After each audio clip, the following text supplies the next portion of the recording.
every time we move cards from pile 1 to pile 2, we add one variable to count. So this is what? This is an iteration. That is, I have read a card from pile 1, I have performed whatever actions necessary, and then moved it to a separate pile and again start from the beginning. Next thing we learned is filtering. Filtering is what? Just what the word means. That means fine tuning. Okay. So what we are doing, first we have a bulk of data. Now on that bulk data, we can impose certain conditions. Right, like first, maybe I ask that what is the mathematics marks for all students in scores data set. Okay, so I have a bulk data now. I have the maths marks of all 30 students. Now, on top of that, what can I impose? I can say maybe now I want just the maths marks of all girl students. So this is what? This is one kind of filtering. Another thing I can do is I want marks of all girl students from maybe a certain city. Okay. Maybe I said I want all girl students from Kolkata. So this is what? These are all filtering techniques, right? So some specific decision that we make. Example, if we want to only count students from Chennai, in this case also we will move all cards from pile 1 to pile 2, but we will add one more condition before we increment variable count. So when will count be incremented? Whenever city is Chennai, right? So that's filtering. Next, multiple filtering is what? Just multiple conditions on the same data. So for example, if we want to find the number of female students from Chennai, so now there are two conditions. One is gender, another is city or town. Right. So first we will put this filter, then this filter. Okay. Next, we learned about flowcharts. Right. Flowchart is what? A pictorial representation of an algorithm. Basically, we have three types of boxes in a flowchart. One is a rectangular box. So that represents what? Process or activity, right? This rectangular is a process or activity. That means whatever your arithmetic operations or whatever values you need to assign to variables, all of this happens within this box. What is an arrow? It is a flow line. It shows the order of execution. That is after which box, after what step, which step will come next. Next is a diamond box. It is a decision box, right? Diamond box looks like this. Here we ask the questions. That means a diamond box can either have a yes answer or a no answer, right? Again, we have oval shaped box, which are what? Terminals. That is start and end. Okay, so flowchart, I hope everyone remembers how they work. Ma'am, what do you mean terminal? Hello. Hello, ma'am. Am I audible? Yeah. Ma'am, sorry for the interruption, but ma'am, I have some doubt. Can I tell? Doubt related to what topic? Week 4 practice assignment and week 3 practice assignment. Okay, what did I say in the beginning? That when I am explaining the slides, let me finish. I will take all the doubts in the end. Okay. So first, let me finish okay, okay. one and two. Ma'am, I have a doubt in this question, which Ma'am. you just tell us now. Like the terminal, ma'am, it is rectangular but not circle, like oval. No, it's an oval shaped box. Okay, it's just a rectangle with rounded ends, like here. Hello, ma'am. Okay, Ma'am. Yeah. Hello, ma'am. What do you mean by terminal? Terminal means starting point or ending point. So whenever we are making a flow chart, we have a start point where you will have this oval shaped box. It will have start. Then you can have any boxes you want to represent the entire algorithm. And when it is done, you have one more terminal box with end. And ma'am, what's Okay. the difference between terminal and rectangular box? Terminal box is, there is only terminal indicates starting and end points, right? And this process box is what? This is a rectangular box where we will perform all the activities. Maybe I want to assign the value 0 to count variable. That will happen here. Or I want to increment count. Okay. So these things happen within these boxes. Yeah, okay. Thank you. Now again, please everyone mute. Okay. See now. Next thing we learned is data types, right? What are data types? Different types of data types are there. Int is there, char is there, right? String is there. These are all. Then one more is Boolean. That is also important here. So these are all different types of data types. So any kind of data that we have that has to belong from a certain data type, right? If I have this value 6, 6 is what? It is an integer type data, right? If I have this value a is what? character. If I have anyone's name, maybe Rahul. So this is what? String type. So Boolean, can anyone tell me what Boolean can have? True or Ma'am, false. either true or false. Boolean true and false greater than equal to. Condition based, whether the Zero or statement one. is True or false? Okay, very good. 0 So or 1. Boolean can have two different values, true or false. True is usually indicated by 1 sometimes and false is 0. Okay. What is string data type? String is anything that is a string of characters like this. It can have any characters here, characters or numbers, anything. Okay, but within quotations. That is string data type. Okay. So Yes, these double Different. quotation. What is different between character and string then? character can only have one single character, right? Like A, String B, can have C any number of in single characters. quotation. See, string will always be under quotation. So it can have any number of characters. It can be either alphabets or numeric, doesn't matter. Okay, so data type defines the values that the variable can take, the set of operations that are permitted. So the operations that are permitted for some int data type will not be permitted for char data type, right? So what are the basic data types? Boolean, it has only two values, like you said, true and false. What operations do we usually perform on Boolean variables? And or operations, right? So one more thing I will ask here. If I say there is a variable b which has been assigned the value true. Now in my piece of code, if I write if b, then perform this box. What does this mean? If B is, B if B is true. A, B B is here, true, then we can If B execute is the it's code. true, then we will execute this block, right? If b is not true, if b is false, then we'll just move on to the next. We will What's move the on. other Yes, if ma'am. else condition? move on, I can't So- execute that block. So if it is false, then this whole block of code will not be executed, right? So remember that. Okay. What is the example So it of that? doesn't depend on the initialization. We can put anything like even if we initialize B as Man, false or true, we have to make amendments according to if B is true, and then we have to Yes, yes. follow the That is suitable totally rules. depending on what your code is trying to Yes, perform, yes, right? what it means. Ma'am, Yeah. there is Man, something like Doesn't matter and what and you or initialize as it. well, right? Okay. Okay. Like Yeah, it got it. depend Thank on you. Yes, and and or, how it is getting used. See, if gender of some card X that I picked, if the gender is male, so this is what? This comparison operator is checking what? Whether this gender is equal to M or not. That means whether this statement is true or not, right? yes, So ma'am. if Yes, X ma'am. dot gender is male, that means if this is true, and is the operator here, and X dot city or town, that is the city that this person X belongs from, if it is Chennai, that means this will be basically, if the city or town is Chennai, then here it will be Chennai equals to Chennai, which is true, right? So if both of these are Yes, true, if both the then conditions whole thing satisfy. will be true. See, in case of and, I'm just going to write the truth table. See,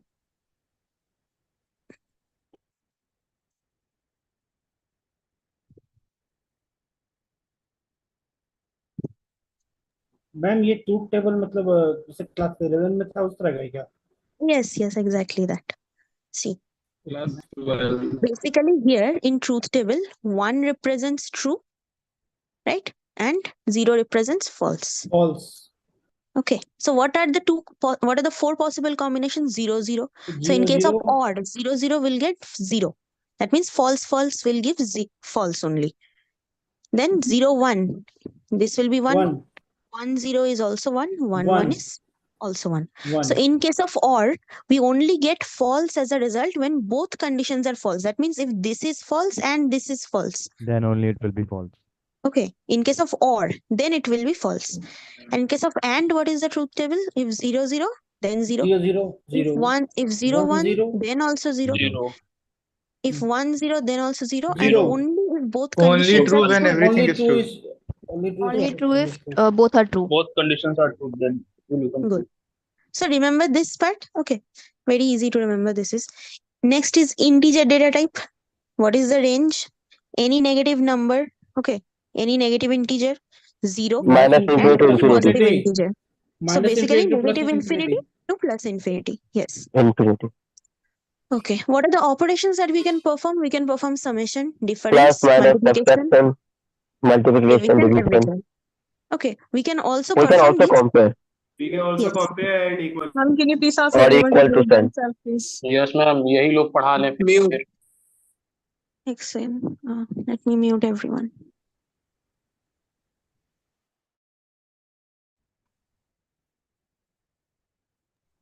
We can just hand raise if you have a doubt. Okay. See. Just raise your hand if you have any doubt to ask. Okay. I will call out your name. See. So integer data type has a range from negative infinity to positive infinity. Right. All kinds of arithmetic operations we can perform on them. Now, if I perform addition, subtraction, multiplication, or division, then the result that I will get, if I perform these operations on two integers, my result will also be an integer. Okay. But if I perform these operators, that is, if I try to compare them, less than, greater than, or double equals to is what? Exactly equal or not. That's what we are checking. This is a comparison operator.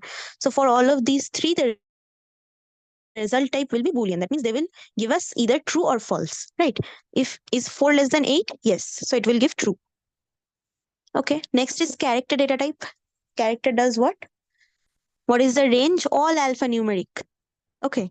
That means capital A to capital Z, small a to small z, and 0 to 9. Okay. Special characters are also allowed here, like this $hash, everything. Everything comes under character data type. What is the only And operation in we can character perform? data type, can we do like 91 as character data type? Like it will be not negative, only positive, right? Yes, it will always be positive only. So 0 to 9, you can pick any just characters. So only if I 0 to say 9, ma'am. 91, Yes, so ma'am. these are two different characters. Okay, 9 is one character, 1 is a different character. Okay, ma'am. Now, next thing is only Now one we can operation. write a 91 in double quotation. In single quotes, if you write this is a string. Okay. Ma'am, 91 also integers. See, 9 Ma'am, and it is 1. for character data type. Okay, let me explain If we again. What is write the in difference single between quotation. character? Listen, first let me tell you. Difference between character and integer is based on the operation. Okay. Character also includes numbers. That is 0 to 9. All these numbers are present in character also. But in a character data type, okay, this is your 9. You cannot perform any arithmetic operations if it is defined as a character data type. Okay, if I say char 9, that means 9 is a character type value. So I cannot perform addition or subtraction on this. The only operation I can perform is the comparison operator. That's the difference between integer 9 and character 9. So if I say int 9, with this 9, I can perform anything in these addition, subtraction, multiplication, whatever I can perform. But this one is character type. So here I can only perform what? This. Whether it is exactly equal to some other variable or not, that I can check. Okay. Ma'am, this operation theory only applies for this computational thinking course, na? Because in 11th and 12th we can perform also concatenation operation also in character type String data type. concatenation, yes. All of these you will come to learn about this when you are actually doing programming languages like Python. Yes, like ma'am. next you will be learning Python. So there you will learn all these things. Here we are just defining what is data type. Okay. Yes, ma'am. So these are examples of how you write character data type. See, all of these are what? Ma'am, hello. Yeah. Ma'am. Do you have a question? Yeah, ma'am. Ma'am, can you explain character type? See, character data type means anything that is any variable that is of a character data type will only represent a single character. Okay, like this quotation C, quotation 1, or any special character. Everything in single quotes, but only one character is allowed inside. Okay, and in case of string, we can have multiple characters. Okay, ma'am. Thank you. Okay, so these are the three main data types: integer, character, Boolean. Write in a quotation marks. Yeah, character is represented using quotation marks only. Ma'am. If you are writing code, then it's different. Then that is syntax of. Kindly teach first and then take the questions because we also have maths revision after this. Yes, yes. So, Let me just finish the theory part first. thank you, Ma'am, ma'am. set of anything is in which category? Okay. String or character? Sorry, which one? Set of anything, just like 1, 2, 3 or anything. If you want to set what 23. Ma'am, sets. A group of words. Ma'am, Yeah, he's so saying that will set. come under A what? equal String, to, right? Character is what? Character is a single character. It can be a single alphabet, a single number. Whenever there is more than one, then it will come under string data type. If you write them within quotation like this, IIT Madras, this is what? A group of characters. So this comes under string. String can also have any sequence of characters. That means all the things that are in the range for characters. That means any alphanumeric string or any special characters. These things are, I mean, string and character have the same range basically, but the representation is different. Character type variable can only have one single character, but string can be anything, any number of characters together. Okay, but the operation is same for both. For both, we can only perform comparison. Okay. Next, subtype of basic data types. So now we have defined certain subtypes of data types. Okay. So what are the examples like sequence number? This is also one type of base subtype. So what is this range of sequence number? It can be starting from 0 to some reasonable maximum number. Like in case of our cards in scores dataset, every card had a sequence number attached to it, right? So 30 cards means if I start from 0, then 0 to 29. These are what? This is the range for this sequence number attribute, or we can call it a subdata type. Marks is also a subdata type. It can have range from 0 to 100. No one can score anything other than this, right? No one can score in negative or greater than 100. So this is the range for marks. Data type. Marks are sub-data type. Then what is data type in case of cards? Results. No. Marks. See, not for everything it will be true, right? It is true only when that attribute that we are picking has some range of values that it can take. Like sequence number can take certain values only. Sequence number means what? 1 by 1 consecutive values. So it can be starting from 0 to anything. That's okay. But can sequence number be in negative? No.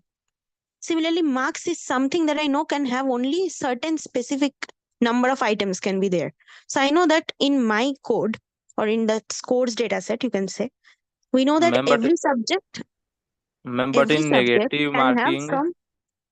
See, if you keep on extrapolating things and adding things that this can happen, that can happen, a lot of things can happen. But focus on what is being said here, right? In marks, can anyone score anything other than 0 to 100? All the scores have to be within this range, right?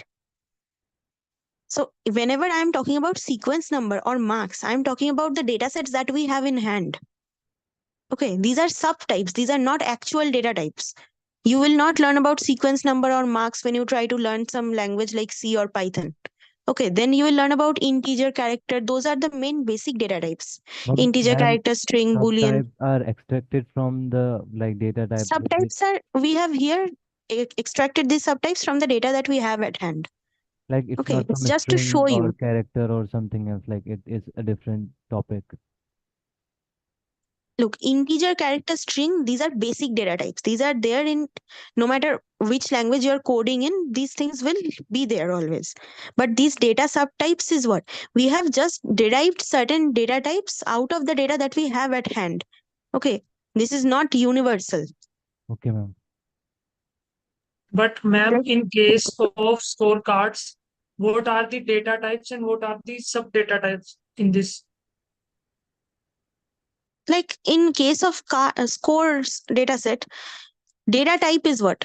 What type of data do we have in scores dataset? We have integer type of data. We have the name of the student, which is a string.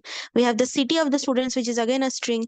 We have their gender, male or female, which is what? Character data type. But we have again extracted certain data types like marks and sequence number. These are not universal data types. These are true for this scores dataset. Understood? Marks and sequence Yes, number ma'am. would be the subtype Not of the getting your basic point. data type. What is the difference between data types and sub-data types? Difference is that sub data types are extracted. Is this doing anything else? See, sequence number is a data type that I have created on my own. It doesn't actually exist universally. We are calling these subdata types. This is what they restrict the basic data types in terms of their ranges. That means this sequence number, I can call it as a character. Okay, I can call it as a character or a string. I can call it sequence number 11. I can call it as a string because why? It is performing all the operations that a string data type can perform. What can it perform? It can just compare. So that is what this sequence number is also doing. That means it is just a smaller subset of string only that I have derived from my data. Understood? Like marks is also what? Marks is also a smaller subset of the integer data type, where I just have the range 0 to 100. Whereas in case of integer, we have minus infinity to plus infinity. Hello, ma'am. But the operations I can perform here, I can perform integer operations like addition, subtraction. It means you are saying that data types are restricted to certain point and we call it subdata types. Yes, Am if I we right? can extract certain data types with a smaller range, that means it is a Okay. subset of the main data type. Then it is a sub data type, right? Ma'am. Got it, ma'am. Okay, now check. Okay, I'll Ma'am, take hello. other questions at the end. I'm not done. I'm not taking any more Ma'am. questions. Let me finish first. Hello, So ma'am. transformation of sub Ma'am. transformation of sub data types is what? See, date is also a what? It is also a different type of data type. It is a string data type. So 15th Jan, this is what? This is a string because it has alphabets as well as numeric values. So what will be the date after 3 days? Okay, that means this is just showing how do we work with data types. So we assume that 1st January is 0 day. 2nd January is the first day. 3rd January is the second day. Like this we calculate, and 15th Jan we know is the 14th day. Okay, so we are just what? We are just assigning numbers to each day. So I started with 0. You can think of it as a sequence number also. Okay, that means 1st Jan is the 0th day in the sequence. 2nd Jan is the 1st day in the sequence. So 15th Jan becomes the 14th day in the sequence. Now, I want to know what will be the date after 3 days. That means 18th Jan is the 17th day in the sequence. And in case of if it is a non-leap year, then 31st December will be the 364th day in the sequence. If it was a leap year, then it will be the 365th day, right? See. Ma'am. Yeah. Ma'am, 1st Jan, why it's start 0? It starts 1. First No. day, See, second we are day, just third day. But you can think of it as sequence numbers. Okay, we are just assigning them sequence number to each day. So look at this sequence number data type. It starts from 0. I'm just saying that 1st Jan is the 0th day. Yeah, if you want to start with 1, that is also fine. Okay, this is just one example. okay. So I can perform what? Integer type of data from here, right? What did I do? 15th Jan is what? The 14th day. And 18th Jan is what? The 17th day. Right. So how did I find that out? I know 15th Jan is the 14th day. So I need 3 days later. So 14 plus 3 is the 17th day, which is again 18th Jan. So basically it just transformed the information from here, then performed some integer operation, and we got the final result. Similarly, you can do it with marks. See, physics marks, maybe someone has scored 80.5 and math, someone has scored 90.5. So we want to add the above two subject marks. Right. So we perform integer operation. Addition is what? Integer operation. Right. So after this operation, this is how it will be performed actually. So we performed integer operation and got this value. Right. But what do I know? That integer cannot have decimal points, right? So when we print this thing, it will just print what? 171 in case of integer. And if it prints like this, that means it is a float value.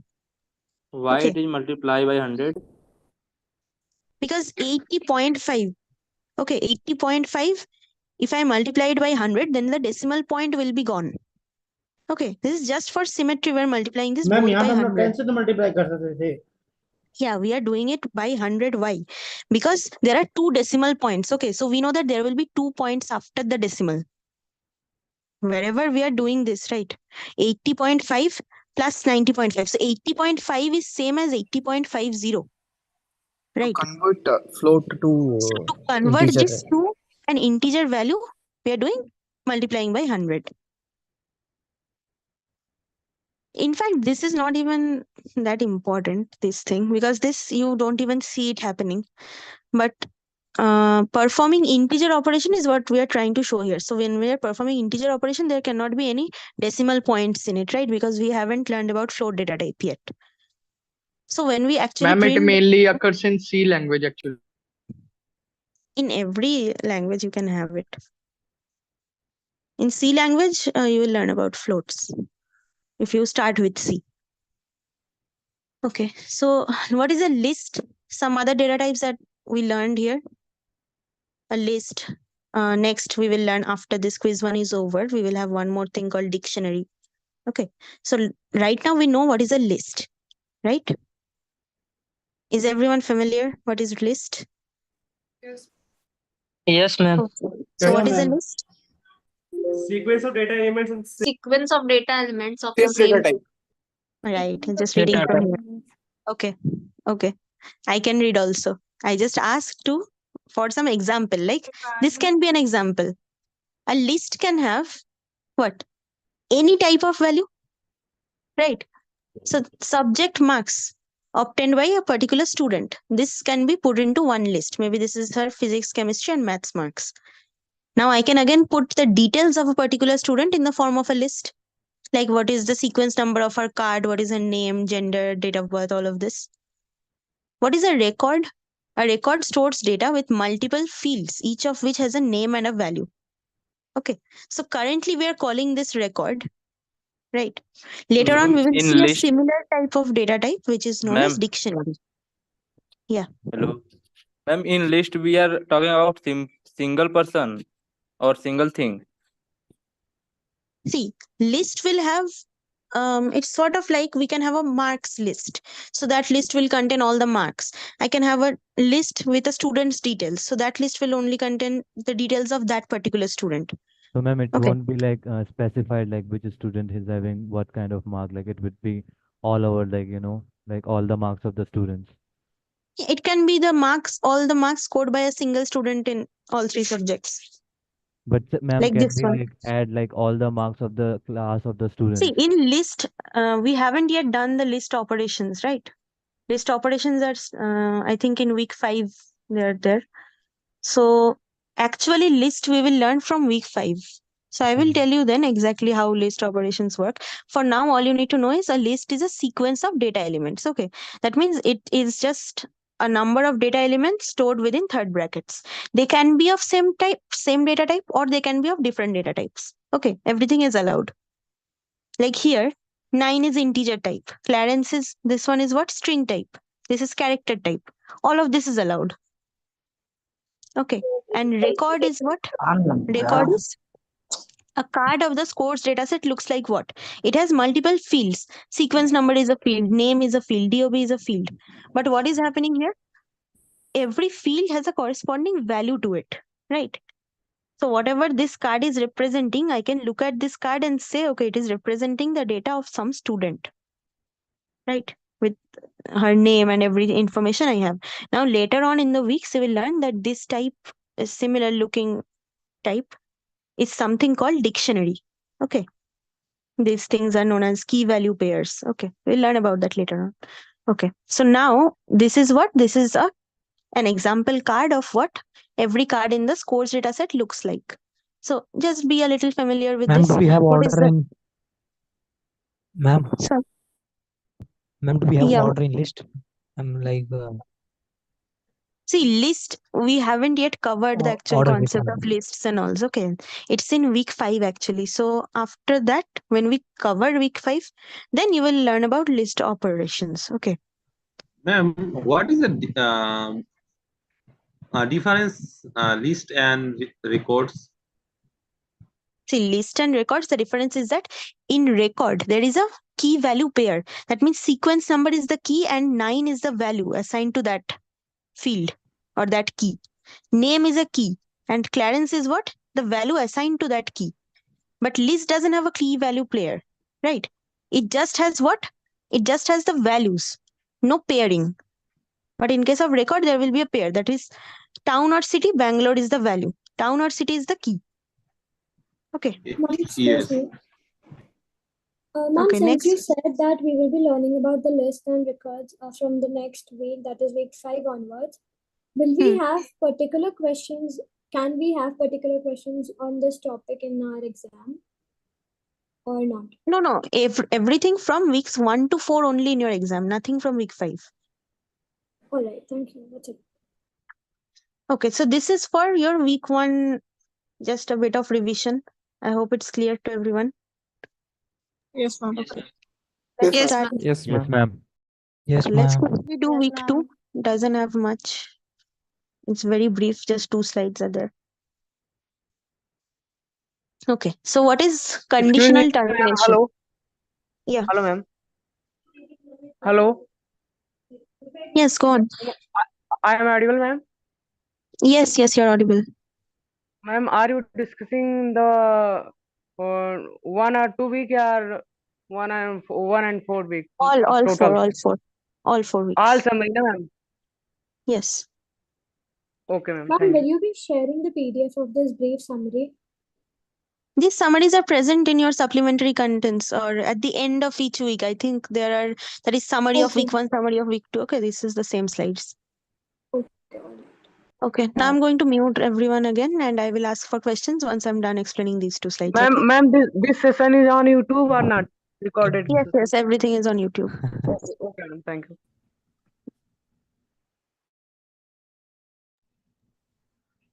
Okay. So, Okay. we learned what is iteration, which is repetition of a process. Now, when does an iteration stop? That means when do we stop repeating the steps? Like When in the that file 1 statement. has no code. Okay, everyone mute yourself. Right now, no one will unmute, okay? I will ask questions in the end. See, this pile 1 is our block where the iteration starts. So while pile 1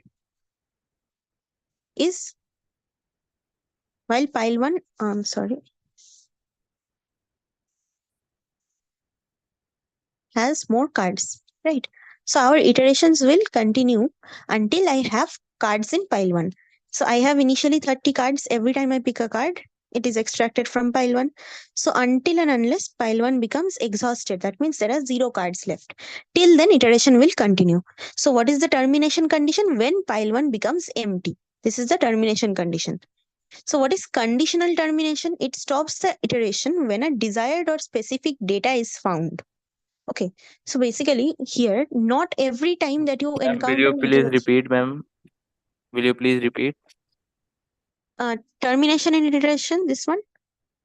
Ma'am, from the iteration. See, iteration is what? This statement you have seen a lot in the pseudocodes, right? While pile 1 has more cards. So we know that in case of scores dataset, there are 30 cards present in the entire dataset. So every time we pick a card, that card is reduced from pile 1, right? So how many times will this block of code iterate? Whatever is happening after I pick a card. How long will this go on? Until pile 1 is exhausted. That means pile 1 has no more cards left in it, right? So all of these, every time I am picking up a card from pile 1 and executing the steps, this is an iteration.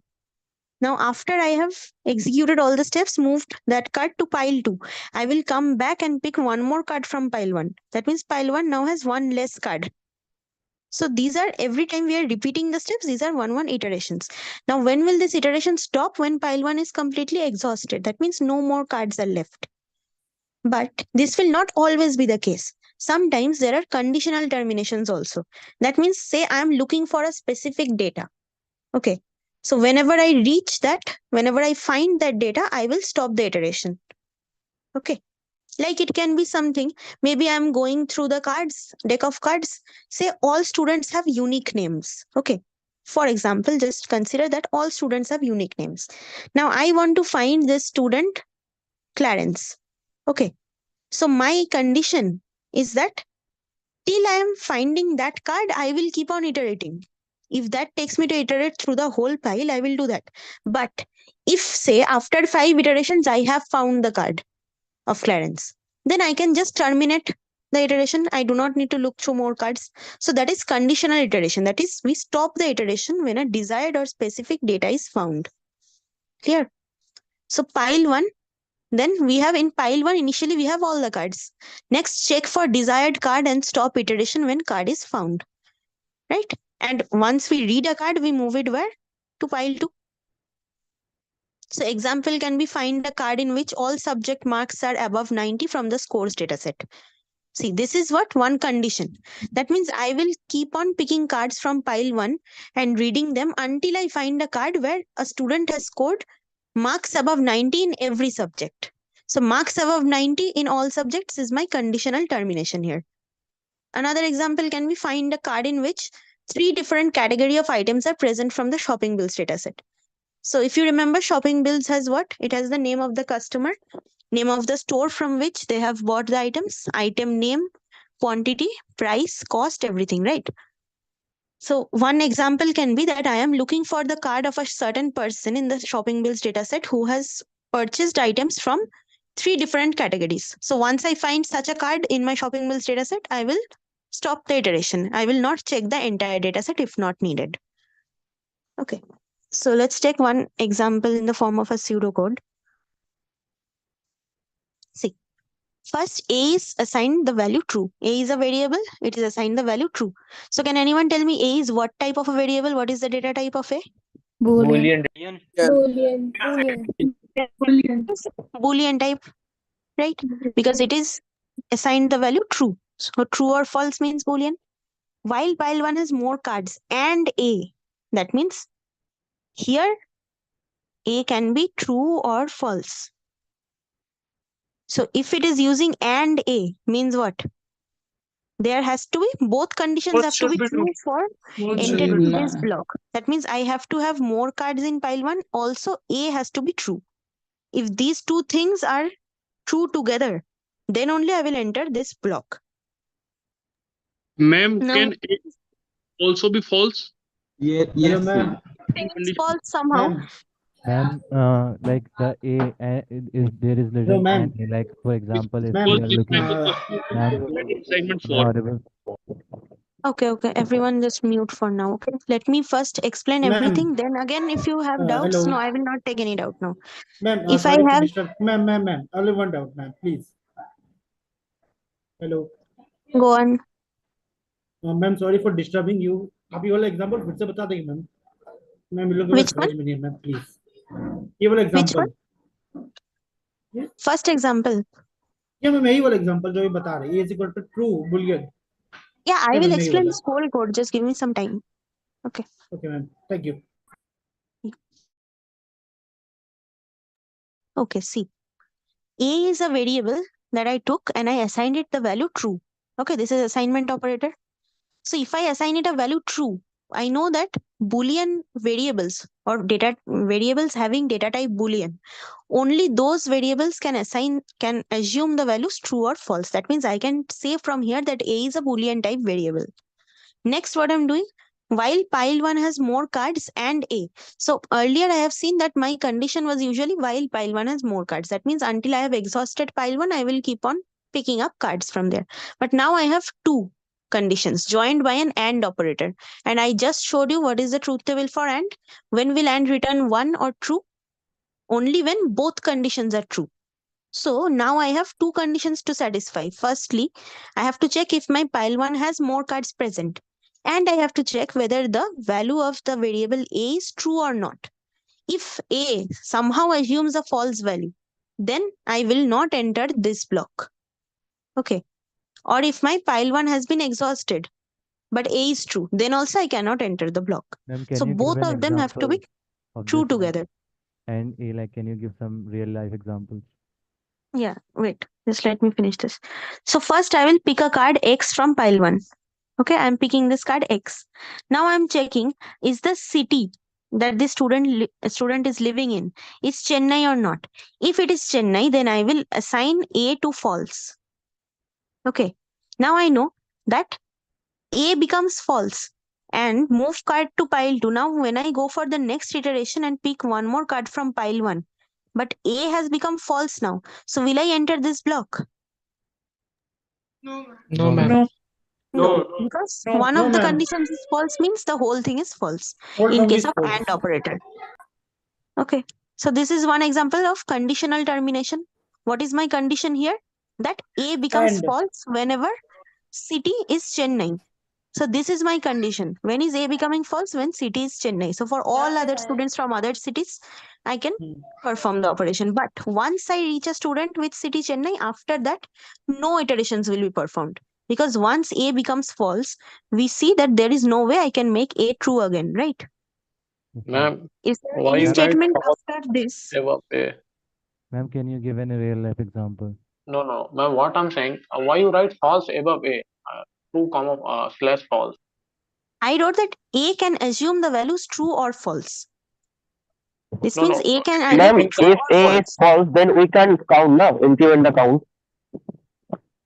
If A is false, then you cannot enter this block of code. Ma'am, in context Yes, of ma'am, this, but Conditions have to be true. after X city, Chennai, after A equal to false. So this is my condition here. This is an example. Now, what is this saying? That whenever I find a card whenever I find a card of a student who lives in Chennai, I have to terminate my iteration. That means I am here trying to just find a student who is from city Chennai. So that doesn't mean I have to go through the entire deck. Whenever I will find such a card with a student from Chennai, I will just end my program execution. So that's why once city Chennai is found, that means once this condition is satisfied and I enter the block of code here, that means I assign false to A. After that, A will never become true again.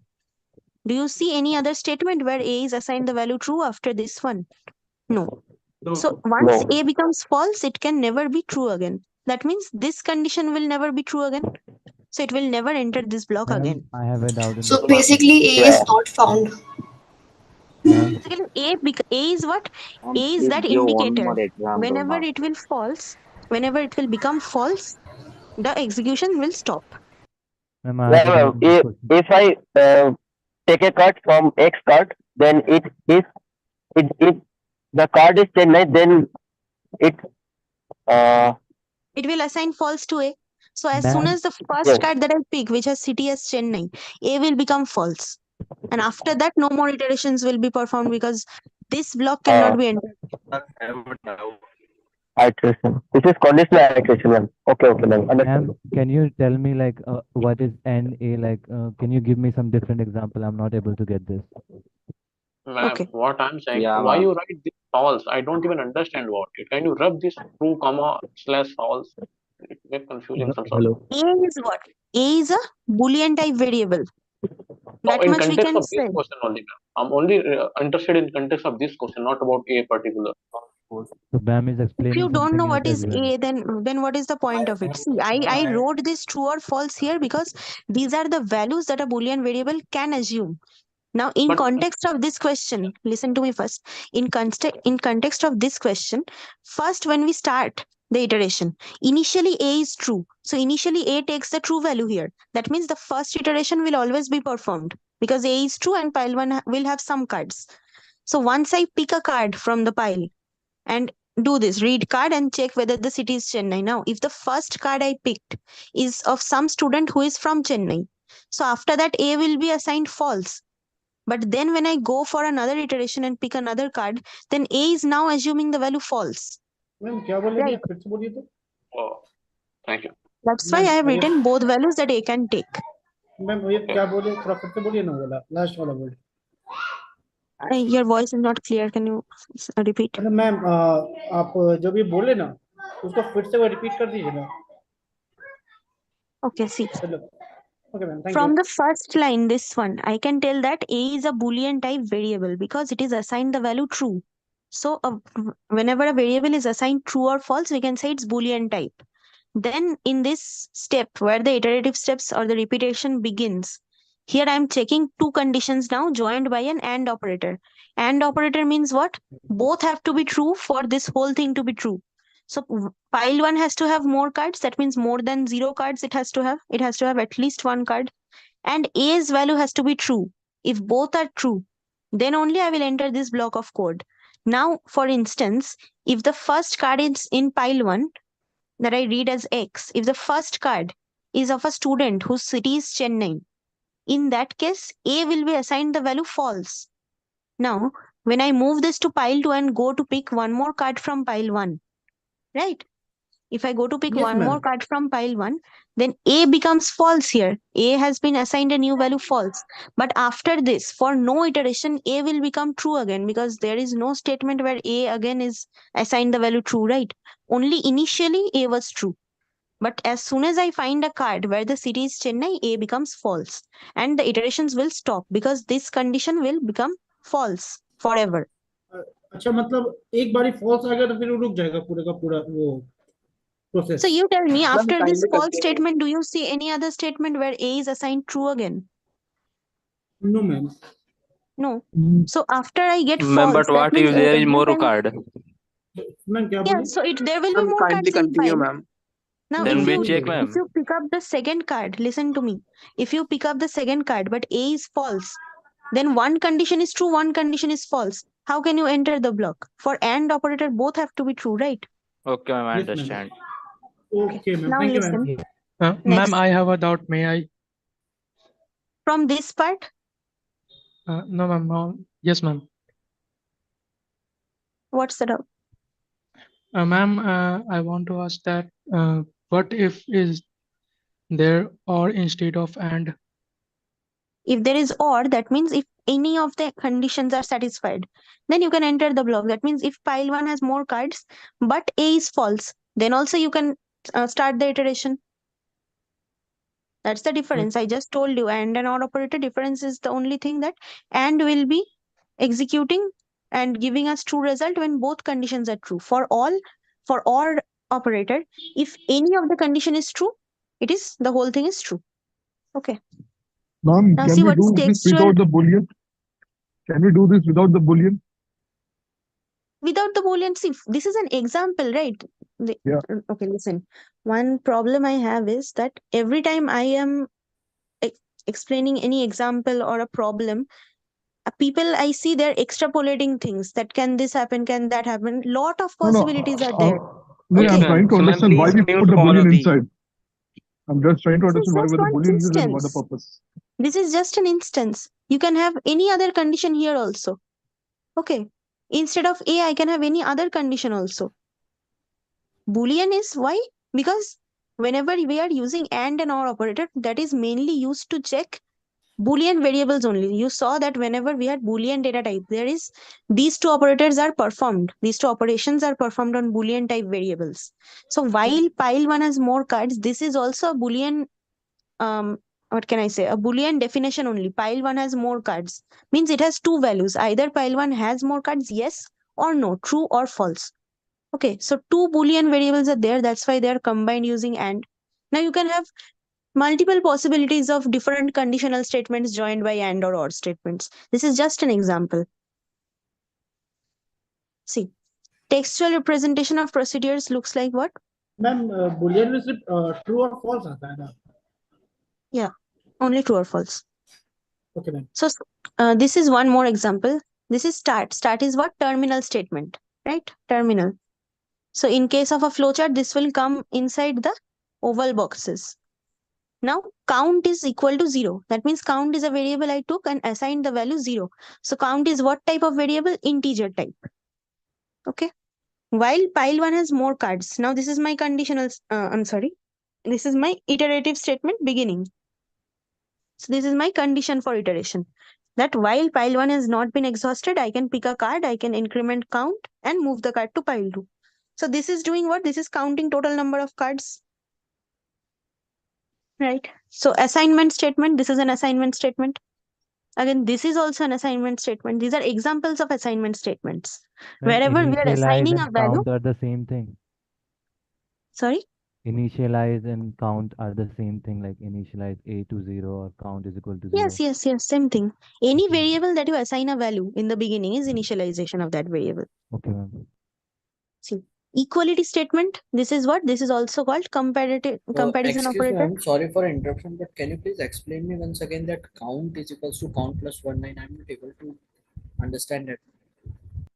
Count is equal to count plus 1 means what? We are incrementing the value of variable count by 1.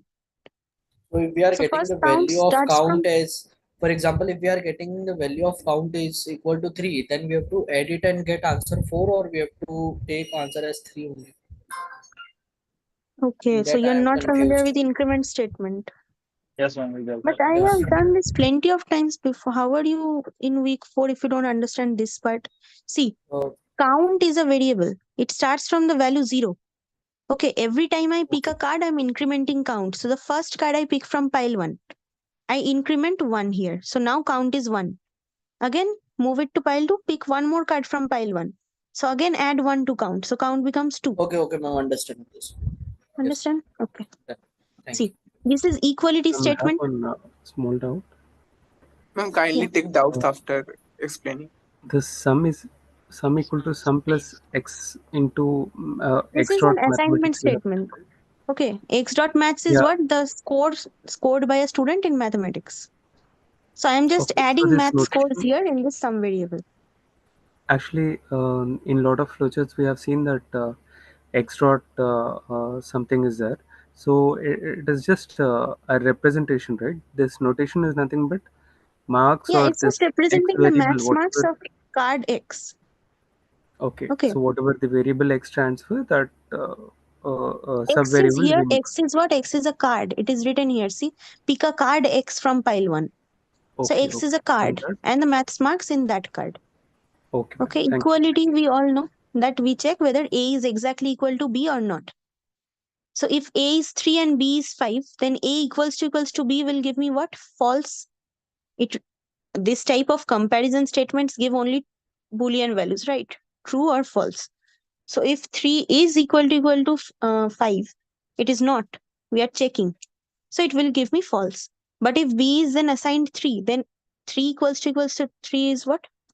True. Ma'am, in the Next. above statement, sum is sum. What is the sum, ma'am? Like the number of the mathematics marks. Some here maybe this is just an example of a statement. It is not part of a pseudocode here. You can think of it like sum is a variable where I am trying to store the summation of all maths marks scored by all students.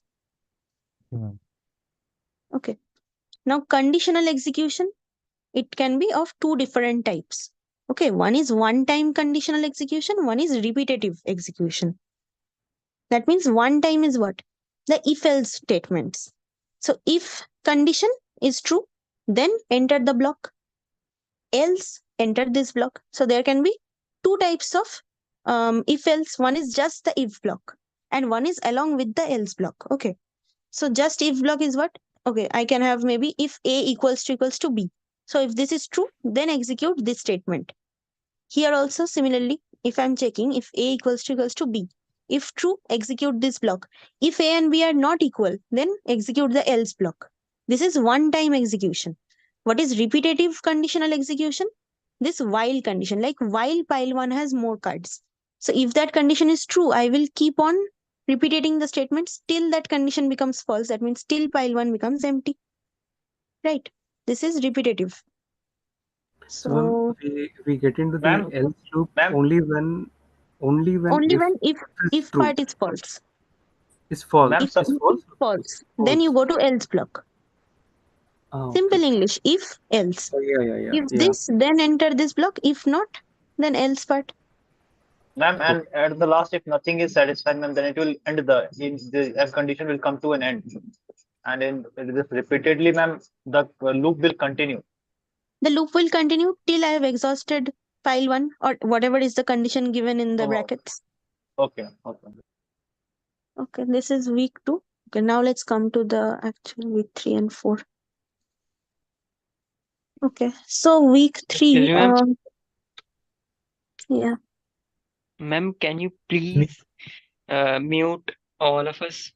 so that we can just complete this whole Yes, sir. Please, faster. ma'am, mute all of us, ma'am, Okay, permanently. listen, Ma'am, listen. For the millionth you time, can I'm telling you explain, ma'am. this.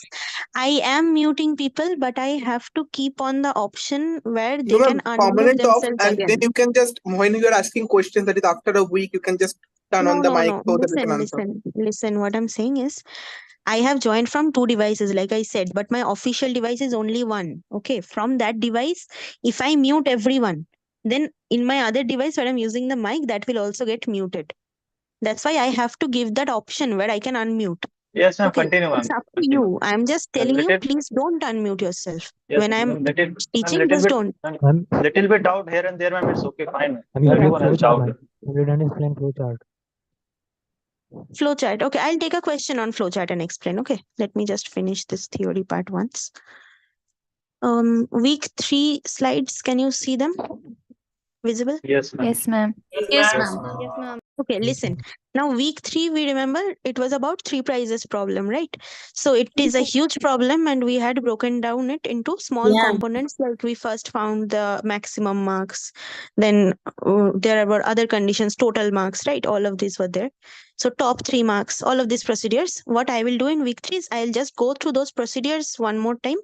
Okay, and the entire big problem together, that is the whole pseudocode. And then we'll just go to week 4 because this is the main summary of week 3. Okay. So first, let's take a simple procedure, which is what? See, whoever was asking about flowchart, right? This is one example of a flowchart, and this is the corresponding code or pseudocode representation. So these two things are doing the exact same thing. Okay. Look, my goal is to find the sum of boys' maths marks. Okay, I want to find the summation of mathematics marks scored by all boys in the dataset. Fine. So in pseudocode representation, let's first understand sum is what? Sum is a variable that I have assigned the value 0 initially. So sum has been initialized to 0. Next, this is a conditional repetitive statement while pile 1 has more cards. Okay. So as long as there are cards present in pile 1, I will continue executing this block of code. Here what I'm doing, picking a card from pile 1, reading that card, moving it to pile 2. Now, the conditional statement, one-time conditional statement is what? If x dot gender is equal to male, that means the card that I've picked, if the gender of that student in the card is male, then I will add his maths marks to the sum variable, right? Sum equals to sum plus x dot maths. This is what? This is an assignment statement, right? See, I'm just marking the part. This is assignment. This block is what? One-time conditional. Okay? This whole thing is what? Repetitive conditional.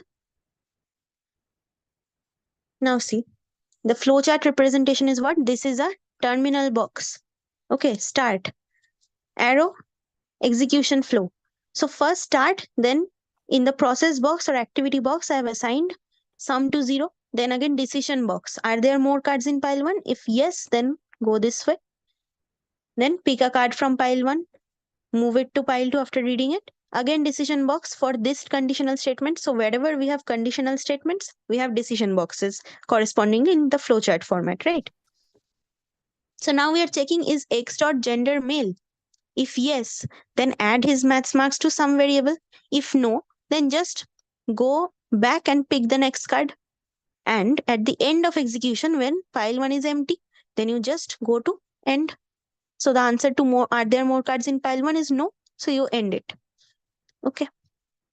Now let's so similarly you can find for girls maths marks, right? Only what will be changed? Here instead of male, you will be checking for female. Okay. Next, let's take Ma'am,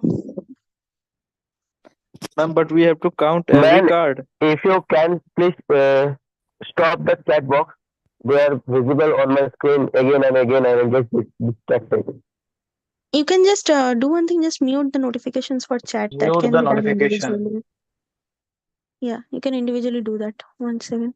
Okay, so now we saw how to find sum Ma'am, of maths hello, marks ma'am. for boys and girls. Hello, ma'am. Yeah. My question is, ma'am, we have to count every card like male and female, but some is only boy. You will go through every card. Whenever I'm picking a card from pile 1, I don't know what is the gender. I'm picking it randomly. But then I will check if the gender is male, then only I will add his maths marks. Okay, that depends on the condition. So But now we I have to have a count every procedure. card. Did you see any count statement here? Is there a count statement anywhere in this code? No, ma'am. That means we are not counting the cards. What is the procedure doing? It is written on the top of each slide. Sum of girls' maths marks, sum of boys' maths marks. I'm just finding the sum of maths marks. Not interested in count. Ma'am, Okay. if we find like female students, so we will increment some one and then her marks Yeah, math. you can do all that, right? But just please focus on what I am saying. Okay, like I said, do not extrapolate things. Just focus on what I'm teaching. Possibilities are endless. If we start discussing everyone, then we are Yeah, done. ma'am, I was just like Okay. confused about that. Now see. Now the procedure I have named it as sum maths. So this sum maths procedure, and what is this part called? Parameter or argument? Right? So argument is what? That we will pass. That means this gender argument, whenever I'm calling the procedure sum maths, I can pass it as either male or female. So this sum maths procedure has the same piece of code that it will run differently for different parameters. Right? So when I am finding out for males, it will perform this same code, except here in the comparison statement, it will check whether x dot gender is equal to male. Similarly, if I'm checking for females, it will check for female. Okay. And return you the total maths sum of maths marks. Next, what we can do? Ma'am, I have a question on parameter argument. Yeah. Ma'am, does What's the question? procedure depends on the parameter or argument? The procedure will remain same. Okay, this is the procedure definition. It will just, the argument will change wherever I'm using the argument within the procedure. Like here, gender is the argument. In the procedure, where am I using gender? Here. So if I pass male here, then you will just instead of gen, you will write male here. That's all.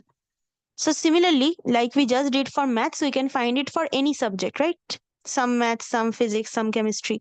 Just have to change this x dot maths to x dot physics for physics. Okay, one more thing is, now if I want to make this more generalized, that means I want to find the sum of marks of any subject for any gender. So now what will I do? I will put two arguments in my procedure definition. One is for gen is for male or female, and field is for whatever subject you choose, or if you want to choose the sum of total marks. So it can be P, C, M, or total marks, anything, right? So first sum is 0. Next, pile 1 has more cards, and I'll pick the first card. Read it, move it to pile 2. If x dot gender is whatever gender I require, that I will pass here whenever I am calling the function or the procedure, I will mention which gender for which gender I want to find. So if it is female, then female here. Then add the sum of which subject. So x dot field. In case of this field is what? Whatever I pass here. If I pass physics, then x dot physics marks. Okay. Next, procedure 2. Wait, let's do the top 3. Okay, so these this is what? What am I doing here? Girl chem sum is what? It is a variable, right? What is it storing? Whatever is returned by this procedure call. So what is returned by this call? Sum of chemistry marks of all girls. Yes or no? Yes, ma'am. Yes, ma'am. So that value will be stored in this girl chem sum. Okay. Similarly, sum of all chemistry marks of all boys. So that sum will be stored in this boy chem sum. Okay. So whenever we take a variable and assign it some procedure call, that means whatever that procedure will return for those arguments, that value will be stored in the variable. Okay. So I think in this slide there is no more. 1 second. Yeah. Okay.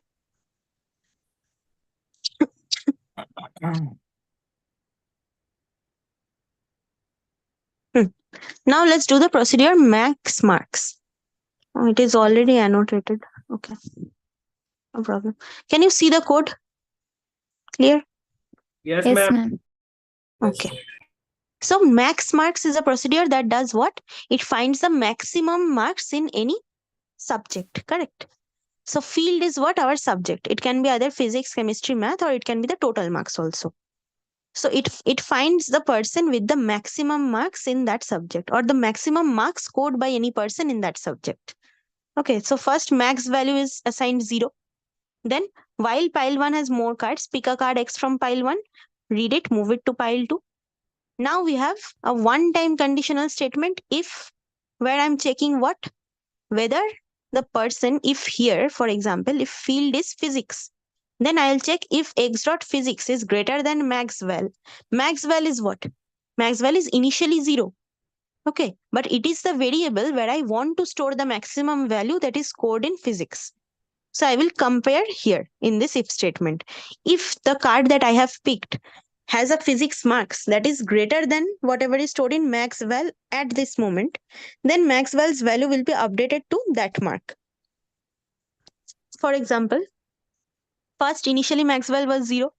If the X card that I picked is of some girl or some boy who has scored X dot physics 90. Okay. So for the first iteration, is 90 greater than 0? Yes. So I will update it. Maxwell is now what? 90. Now if the next card I pick, again, some X card whose physics marks is 85. So in this iteration, I will check is 85 greater than 90?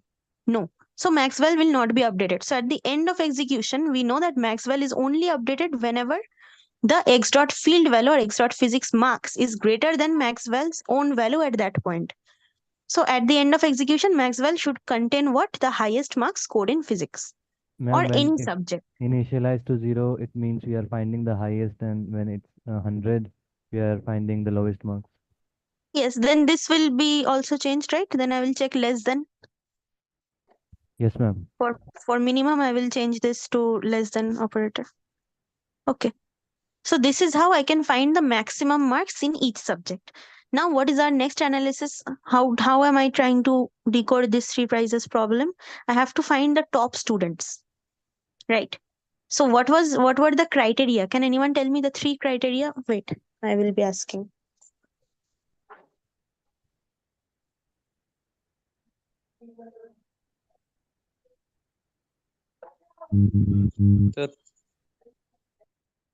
Okay, Aditya Raj, can you unmute yourself? Yes, ma'am. Okay, Aditya, what are the 3 criteria for finding top students in 3 prizes problem? Ma'am,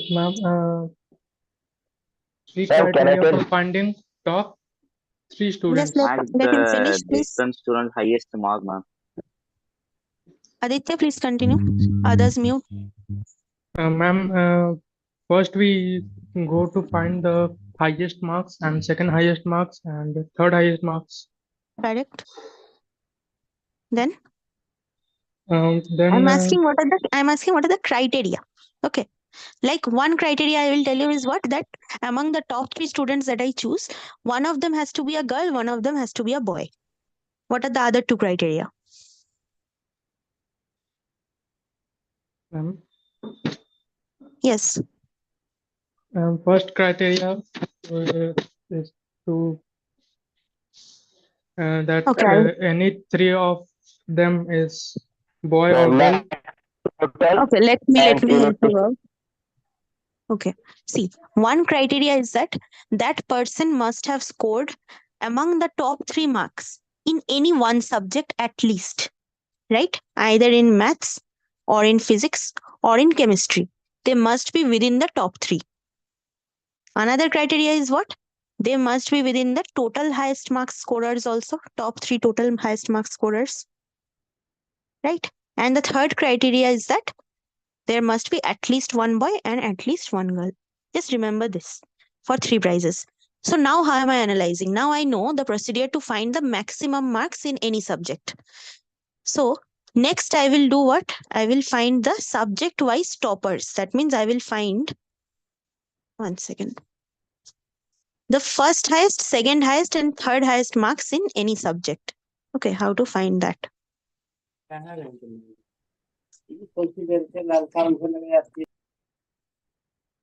Mute, please, everyone. Last time I'm asking.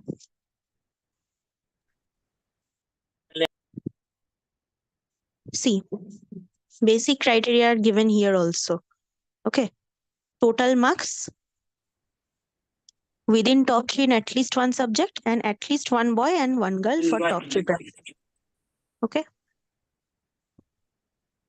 Now see, 1 second. Now why one girl? It is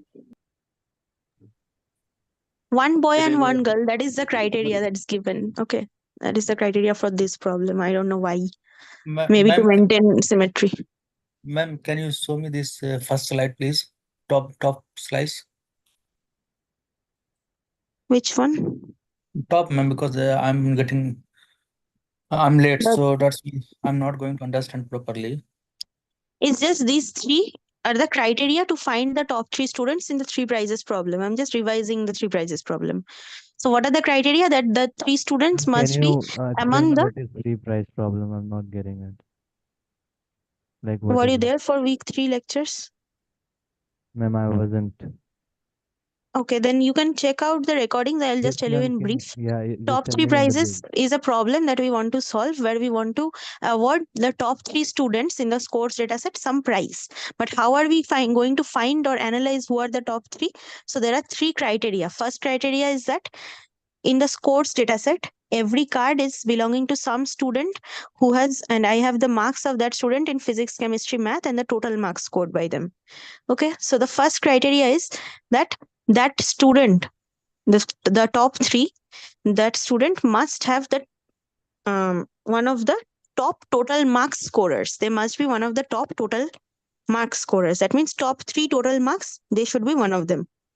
Another criteria is that they must be within top 3 in at least one subject. Can be in more than one subject, that's also fine. And the third is that there must be at least one boy and at least one girl for top 3 prizes. Okay, next, basic pattern is what? How to find top 3 marks? Let's just skip all this. Is just same thing. Yeah. So top 3 marks procedure, I will show you.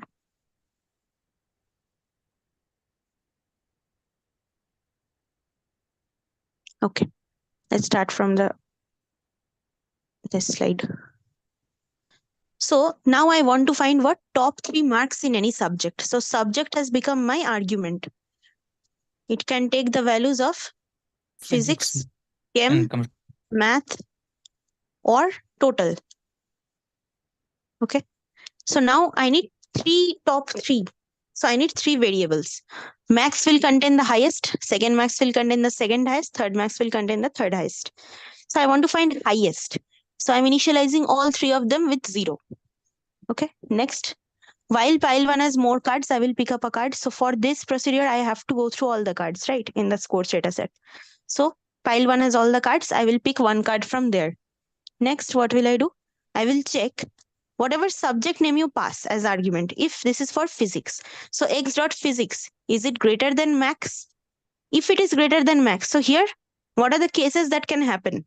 One thing is that at any point in execution, okay, if I pick a card, there can be 3 things that can happen. If I am, say, doing this to find the top 3 in physics, so I picked card X. So 3 things can happen. One thing is either the mark scored by X is greater than the value that is stored in max at this point. Okay, in that case, all 3 variables have to be updated: third max, second max, and max, but in a reverse order or in a bottom-up approach. That means first I will change third max to second max, then second max to max, and then max to subject, whatever is the marks current highest. Okay, and the previous third max value will be lost.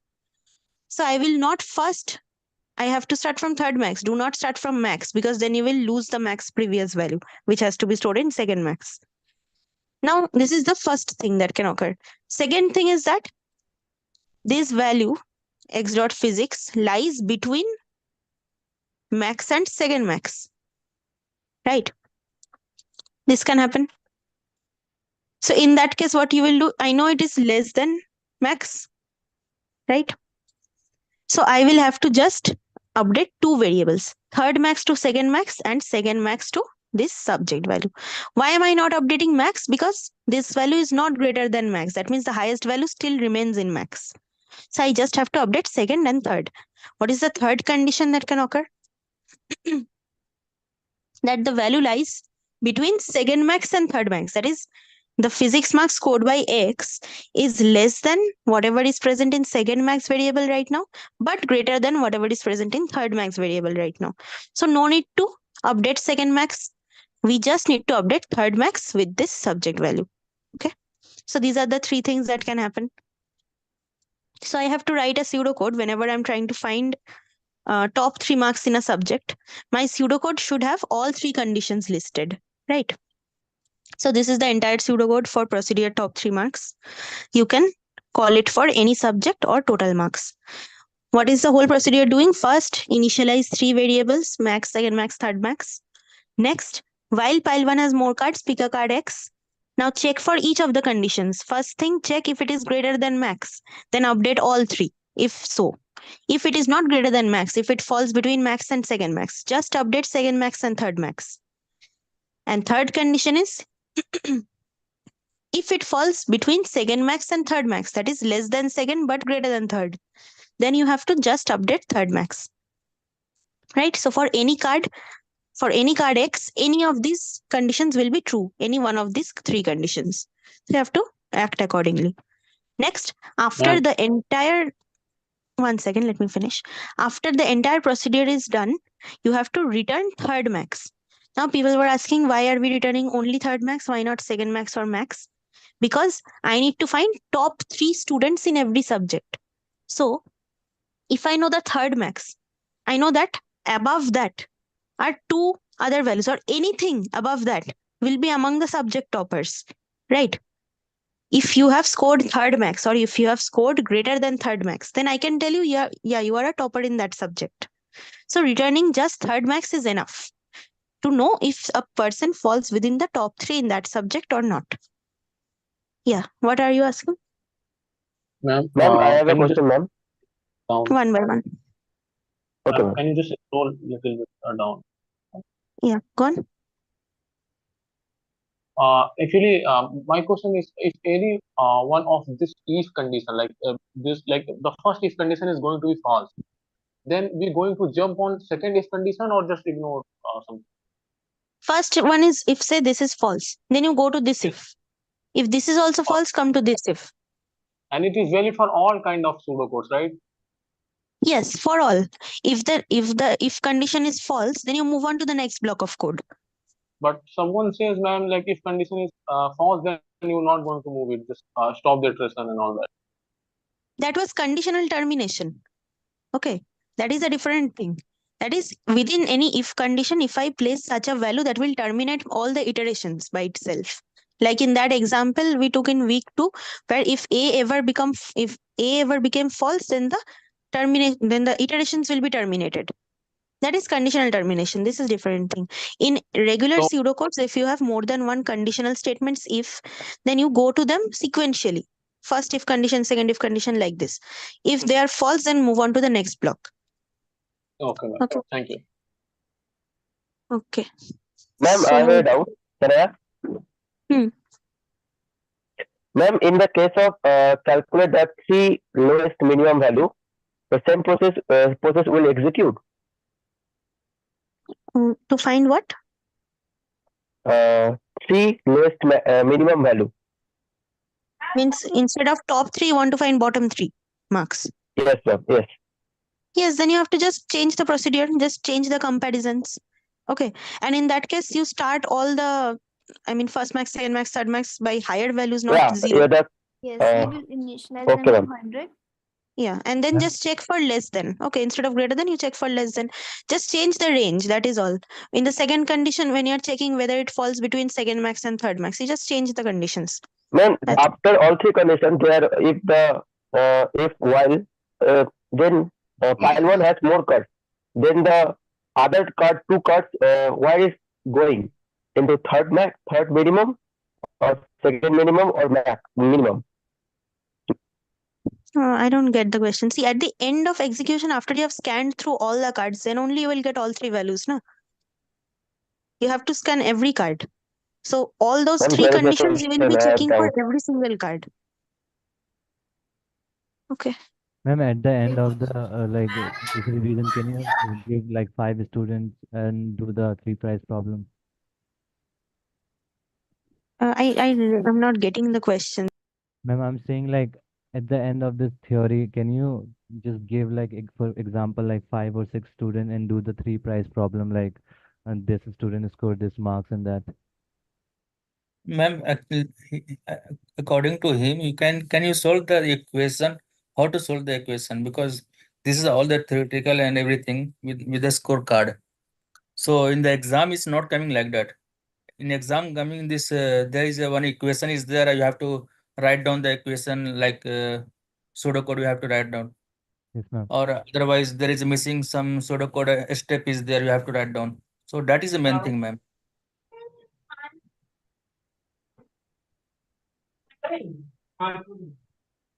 Hello. Yeah, Ma'am, sorry, I think my connection.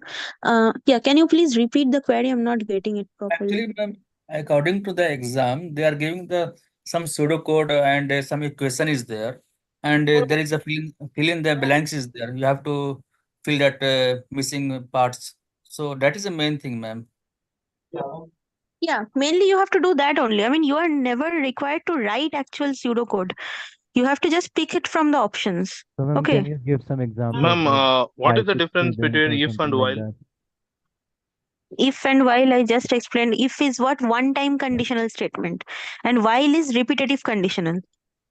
But Okay. if also Within else also no. If there is so else also should be there. not always else is given. Okay, sometimes only if conditions are there. Else part is not given. It's not necessary. There can be an Okay. if block or there can be an if else block. So while is a Madam, loop and if is a only single time. Yes, if is one time. Ma'am, madam, do we get data sets in the exam? You will not require to go through data sets in exam. Whatever is required will be given there only. so ma'am, in the 3 prize problem, we will have like students marks or something like that. See, in three prizes problem, you can have maybe I will pick one of these procedures that is a component of the three prizes problem. Maybe I'm picking this top 3 marks procedure, and I can maybe, give you some missing pieces of code. You have to say what is the code that will be here. Like in that x dot subject greater than max or not. So within that if block, whatever I have to perform, I might not give that code. Okay, I'll just leave it blank and I'll leave it for you to fill up. So you have to choose from the options which is the correct code snippet. This type of problems you'll get. It's very basic. See, now the actual 3 prizes problem, let's come to it. Now let's assemble all the components. So you remember that we were also trying to find the ID of the person, right? ID of those people who are the prize winners. So for that, I had 3 more variables called max ID, second max ID, third max ID. Is my screen visible, everyone? Yes, ma'am. Yes, Yes, ma'am. ma'am. Yes, ma'am. Yes, ma'am. Okay, thanks. So I have these 3 variables also, but I am assigning them the value -1. Why? Because the card ID start from 0. So I do not want to assign any actual ID value initially. So I'm just putting it as -1 for all 3. Right? So again, now see, I have 3 variables, maths 3, physics 3, chemistry 3. This will do what? This will return top 3 marks maths. What is the procedure returning? The third max value scored in maths. So that will be stored in maths 3 variable. Similarly for physics and chemistry also. Okay. Let's just see the entire procedure together. Yes. Let's do this. Is it clear? Is it too small? No, it's okay, Yes, ma'am. ma'am. It's okay, ma'am. Yeah, ma'am. It's Okay. big now. Look. Clear, ma'am. This is your entire 3 prizes problem. What now? Look very carefully, okay, and listen before asking any questions. After my explaining, if you still have questions, I will answer. Check. Now, 6 variables here. What are the 6 variables? 3 for storing the maximum marks. Max, second max, third max. Okay. 3 other variables are there for storing their IDs: max ID, second max ID, third max ID. Again, 3 more variables: maths 3, physics 3, chemistry 3. Now these variables store what? The third maximum from each subject. So maths 3 has the third max from maths. Physics 3 stores the third max from physics. Similarly for chemistry. Because these are what procedure calls. These are calling the top 3 marks procedure. Right? The top 3 marks procedure returns the third max for a given subject. Next, while pile 1 has more cards. So while pile 1 has more card, you pick the first card X from pile 1. Now I have an if statement. If statement is doing what? Subject topper X, math 3, physics 3, chemistry 3. Okay, subject topper is one more procedure which checks what? Anyone? What does subject topper check? Individual subject of the maximum score. individual. So it will check ma'am. whether If it's in the top 3 of the subject toppers. if it will check if it's in the if it is the subject topper in at least one subject or not. Right? If so, if it is a subject topper, okay, that means if the person X whose card I picked is a subject topper in either physics, maths, chemistry, or even more than one subject, then I will enter this if block. Now there is a nested if statement. This is a nested if. That is if statement within an if statement. So what is this one checking? Now here I am checking X dot total is greater than max or not. Now here I am checking whether the total marks. Okay. The person also have to be a contender for the 3 prizes problem. You also have to be among the toppers of total marks, right? You must have scored the top 3 total marks also. So that we are checking here. And along with that, we are also preserving the ID, right?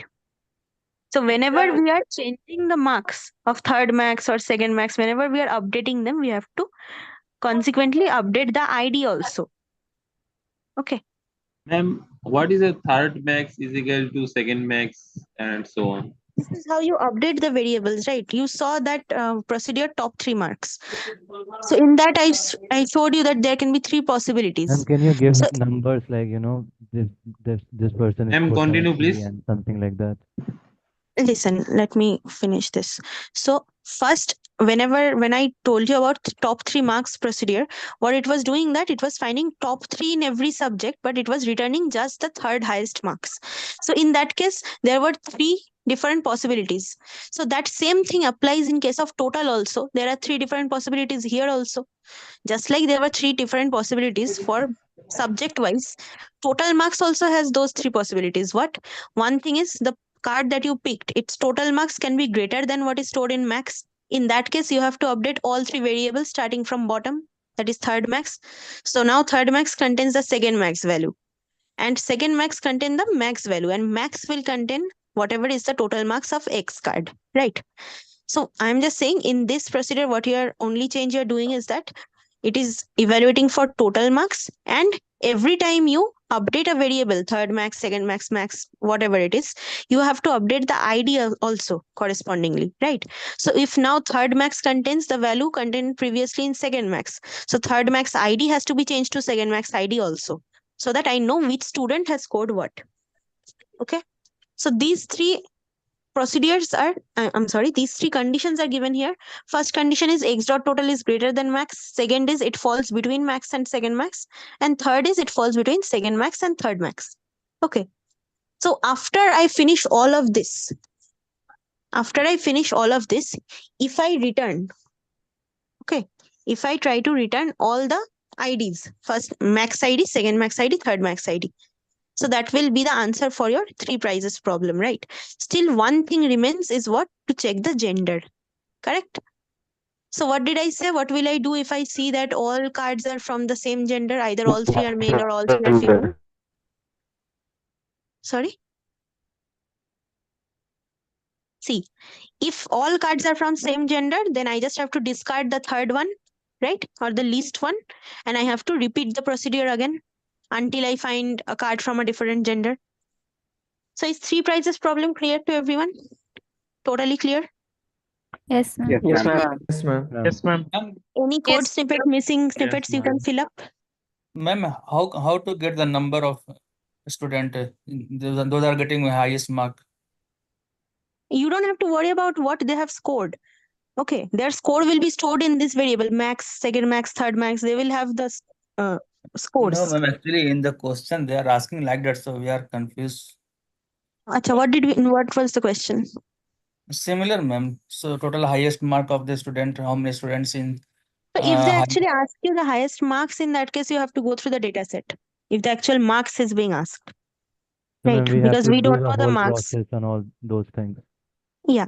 So in case they're asking actual data from your data set, then you have to go through it. But in this quiz 1 or qualified exam, we won't be giving you any such question that will require you to go through all the data. Okay. Whatever is needed will be given to you there only. Ma'am, subject topper have to top in all three subject one in Subject all topper three has to subject. top in.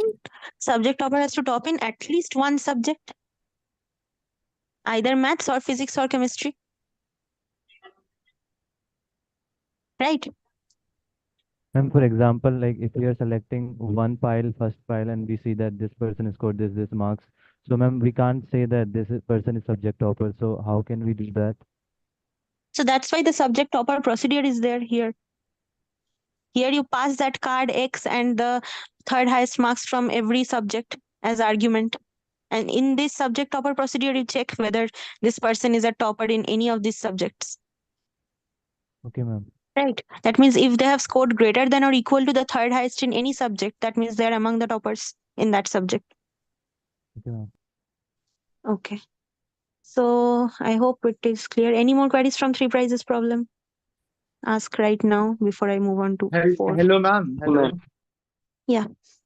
Hello, ma'am. Can you please upload these PDF in the chat? Oh, I forgot to Or upload. Right. yes. Okay, I'm sorry. I will upload this in Discourse. Okay, first thing I will do. No, ma'am. I'm not in Discord. I'm sitting with the qualifier. Na. So how will I get PDF? Google Forum, you're added. No, ma'am. Ma'am, can you please send it in the chat? It will be more I'll send the convenient. emails. I sent the emails for all the people who had mailed me about adding them to Discourse or Google Forum. Is ma'am, anyone actually, I here forgot. who is still not added? Me also, ma'am. I'm Ma'am, also me not also. added. All of you added have as sent well. me the mail. All of you have sent me the mail. No, Okay, ma'am. ma'am. Ma'am, that I will don't take have time. your Can you email. please send it Share right mail now? ID. Hello, ma'am. Okay, listen to me. That I am will posting take my time. mail ID in the chat again. Okay. And I will also post these notes in the chat. Okay. Before Yes, the end ma'am. of the session, I will post them in the chat. Ma'am, And those of you who have not been added to Discourse or Google Forum, send me a mail if you haven't already. If you Ma'am, what have is your already mail sent ID? one mail, I'll post it. Listen to me first. If you already have sent me one mail, then don't repeat it because I have already submitted. Okay, maybe it's taking a little bit of time, but you'll get added. Ma'am, Discord se Ma'am, कर for दिया, ma'am. Google Forum, in that in the portal on itself and into the course, there is a module of into the course. In that, there is a link to join the Google course of each course. Okay, then if you have the link for seat, you can paste it in the chat box also. Ma'am, Okay. can Or you otherwise, we were told only the Discord is only for the people who qualify the Discord qualifier. is for people who have already qualified. Yes. Yeah, it's not for open for people who are going to write the qualifier. No. So That I'm is not in the all those list. people have. Yeah, those people have Google Forum. Okay. Anyways, I will be posting these notes at the end of the class in the chat box. Yeah, one more thing. I actually already requested you last time also. This thing graded assignment solution for the week 3 is not uploaded yet. Oh, it's still not uploaded. Still not uploaded. Even I also asked the TAs also. They also said they will make an arrangement, but till now it's not uploaded. And what is not uploaded? The graded assignment week 3. Okay. Week Okay. 3 is not uploaded.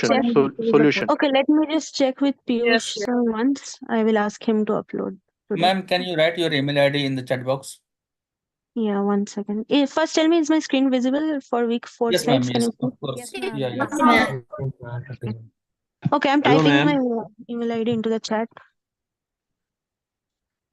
Ma'am, side effect of 3 prizes. If you're going to share the chat box, then why should we send mail, man? Directly we can download it. No. This is for people who are not added to Discourse or Google Forum. So you can mail me your email IDs, okay? But ma'am, you Okay, are ma'am. saying Ma'am, the people excuse who me. didn't qualify for exam, they are Ma'am, not. if we If have a you are doubt not, from if the you're sitting mocks, for, if you're, listen to me first, if you're sitting for qualified, then you will be added to Google Forum. If you have already qualified, you'll be added to Discourse. Okay, if Okay. you're not added to Discourse as a qualified student, then you can send me your email ID. ma'am, And may if you're I not ask? added to Discourse as someone who is appearing for qualifier, you can also send me your email ID for Google Forum. I have Ma'am, pasted just it in the chat box.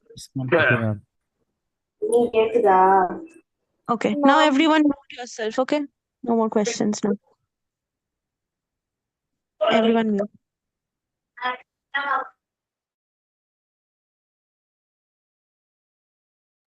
Okay, let's start week 4.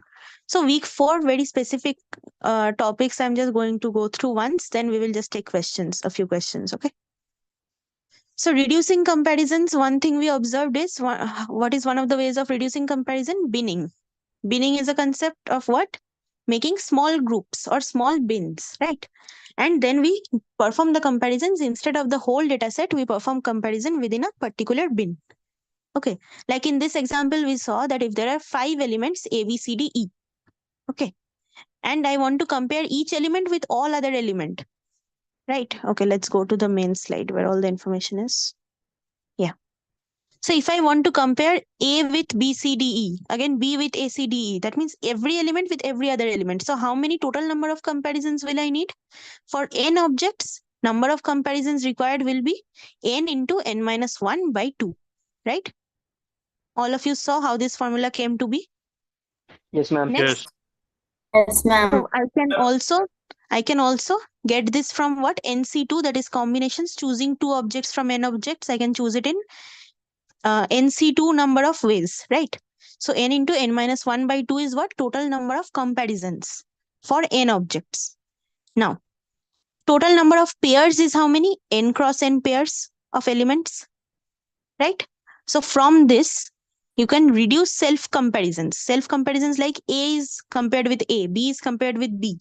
So if I have n elements, there will be n number of self-comparisons, right? So those are unnecessary. So I have to remove that. So n cross n minus n. So n into n minus 1. Now, if I am comparing A with B and comparing B with A, it is basically the same thing. So I'm performing double the number of comparisons than I actually need. That's why you have to make it into half. So n into n minus 1 by 2. This is how it is derived. Okay, next.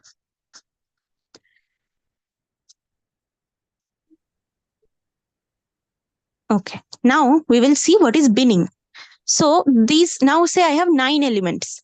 So if you use the same formula, that is n into n minus 1 by 2, in that case, for 9 elements, we will need a total of 36 comparisons, right? That is a lot of comparisons. So how can I minimize it? By making groups of 3. Now, each group of 3, I am calling it as a bin. Okay. Now, I will perform comparisons only within these bins. So if the objects can be binned into 3 bins of each. Okay. 3 bins of each. So in each bin, what is the total number of comparison? Again, use the same formula, half into n minus 1, that is half into 3 into 2 is what? 3. So 3 plus 3 plus 3. Total 9 comparisons, and I will have reduced from 36 to 9. That is by a factor of 4, right? Which is a big factor. So just for week 4, this slide is pretty important. Okay. If you can remember this thing, then you are good to go. You don't have to even remember, just understand it. If there are n elements, total. One second. Wait. Okay. So if there are n items, the total number of comparisons without binning is always half into n minus 1. Okay. If we have k bins of equal size, that means in last problem I had 3 bins of 3 elements each. So k bins of equal size, and number of elements in each bin will be what? N by k. Total n items grouped in k number of bins, equal size. So n by k per bin. Ma'am, your voice is cut before, ma'am. Please repeat from 1 minute before. Okay, can you Your hear me voice now? is... Yes, ma'am. Yes, ma'am. Now. Your voice was. Yes, ma'am. Okay. So this page, I will read it again. See, if there are total n items, right? Then number of comparisons without any binning is what? Half into n minus 1. But now if I have k bins of equal size, like in the last problem I saw there are 9 elements and I made 3 bins where each bin was having how many elements? 9 by 3. That is 3 elements, right? So for k bins of equal size and number of items, total number of items is n. So number of items in each bin is what? N by k, right? So number of comparisons per bin is what? Just this same formula, okay? Half into n minus 1. Instead of n, now you put n by k because we are comparing per bin and in each bin you have n by k number of elements. So half into n by k into n by k minus 1. So total number of comparisons is what? If we evaluate this, it Ma'am, I will come didn't to understand this, ma'am. which part? This, ma'am, this that you are telling now. Okay, listen. This, do you understand how I'm getting n into n minus 1 by 2? Total number of Yes. comparison? Yes, ma'am, yes. Okay. So in this example, n was what? 9. Yes? Yes or no? Yes, ma'am. Yes, See, 9 elements in total. Okay. How many bins do you see? K is how many? 3. 3. This is one bin. Second, third. So what is, if these bins are of equal size, what is the number of elements per bin? N by k, that is 3. 9 by 3. Right? Yes. Now see, if I want to find the number of comparisons per bin, so what will be the formula? I know total number of comparisons formula is half into n minus 1. Now I want to find the total number of comparison within a bin. So it will be half into n minus k into n minus k minus 1. I'm sorry, Yes. n by k, right? N by k. I'm sorry. Yeah. So instead of n, I'm just writing n by k because that is the total number of elements within a particular bin. Okay. Now is it clear? Yes, clear. Yes, ma'am. Yes, ma'am. Thank you. Okay, look, now if I reevaluate this, now I want to find total number of comparisons. So this is the number of comparisons per bin. So this into number of bins, that is k, is the total number of comparisons.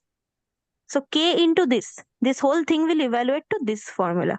Okay, half into n by k minus 1. This is the most important one. Okay, half into n by k minus 1. What is the factor of reduction? That is previous total number of comparisons by current total number of comparisons after binning. So previously it was half into n minus 1. Currently it is half into n by k minus 1. That is this one. So just this divided by this will give you this. So instead of remembering all of this, you can just derive all this easily by yourself. Just remember this one formula if you want. Half into n minus 1. That's all you need to remember. Ma'am, Okay, the the factor second, of like reduction you is said, n by k, so it is the case only it will be like equal in all 3 bins, like 3 in 3, yes, 3, 3. same thing. N by k is nothing but number of elements per bin. Okay. So factor of reduction, if I Ma'am, will want you to please calculate. give me example? Example of factor of reduction. Yes, I'll take. See, factor of reduction formula is what? Previous total number of comparisons by present total number of comparisons. Okay. So in this one, previous number of comparisons was 36, right? For 9 elements, half into 9 into 8. That was 36. Now Ma'am, after binning, comparison mean we are going to compare. What is we are going to do in comparison? comparison means maybe I'm checking whether A and B, comparing A and B. I'm comparing A and C. Maybe I'm comparing their marks or something. Okay. Okay. Any real life component it can be, where I need to compare all the variables together, all the elements together. So in this same example, previously without binning, I needed 36 number of comparisons. With binning, I have total 9 elements with k bins, where if k is 3. Equal sized bins, so each bin contains 3 elements again. So what is the total number of comparison after binning? We found 3 comparisons per bin. So total number of comparisons after binning was 9. So what is the factor of reduction? Previous total comparison by current total comparison is 36 by 9 is 4. Okay. Madam, Ma'am. this formula works only if we divide bins into equal sizes, right? I mean, Yes, obviously. Only if every bin contains equal number of elements. Ma'am, if suppose we have, if ma'am, by prime number of observations, then how we'll divide it in bins, ma'am? If you have Prime number prime of number. observations. Yes, ma'am. Okay, so for that the provision is not given here, right? Here always we are thinking that they are able to divide it into equal number of bins. I'm sorry, equal That's the size side effect of bins, right? But if it is prime, if it is say seven elements are there, in Yes, that ma'am. case they won't be of equal size. And if they're not Yes. of equal size, then this formula does not apply. So, and in that case, I think the worst case possible is that you have to keep them in the same bin only. That means the total number of comparisons is not reduced. Ma'am, then will we have to go by the manual method, na? Yes, Then from the individual. fundamental. Yes, you can do it Fundamental mentally. method. No. I'm saying if you are trying to put the formula to use, okay, then you have to just go for total number of comparisons. None of this binning will be applicable if the total number of elements is this. But since you are smart, you know that you can have two bins maybe of three elements each and one bin of one element. And that element is not going to be compared with anything. So it's just one. Right, you can do that, but it's not plausible here because here we are only talking about bins with same size. Okay, so always when we are asking this type of question, you have to remember that it will be for non-prime only. Okay, ma'am. ma'am, one question. This PDF I didn't find in the supplementary area. This PDF? Yeah. It's in your lecture PDFs. Okay, lecture PPT or PDF. Under that, in week 4, you'll find this. Okay, I'll check again. Yeah. Okay, so let's take some questions. Okay, it's already almost 8. You have one more revision session from 8? Yes, ma'am. Yes, That's- ma'am. Okay, then I guess it's best not to start questions because you have to join that. Yes, Okay, ma'am. no issue. You do one thing by 2. So we have pretty much covered all the theory, okay, from weeks 1 to 4. What you need to do Ma'am, is I have some doubt. yeah, you'll ask. 1 second, let me finish. So by tomorrow, please everyone try to finish the mock exam. Okay, try to submit that. Don't skip it. Okay, ma'am. Submit the mock, and on Friday session you will just be discussing. I will tell you, sir, that we have completed this whole theory part. So you will just be discussing questions and the mock question. Yes, ma'am. Okay. Okay. Yeah. Now, okay. If Excuse you me? don't have any doubts, you can leave. Thank you so much for joining. Others, stay and ask. Thank you, ma'am. Thank you, ma'am. Ma'am, Thank please you. All the upload best the for your exam. PDF. Thank you so much, Hello, ma'am. ma'am. Ma'am, Please upload upload the the PDF. PDF in chat. Yes, I will upload. I will give it now.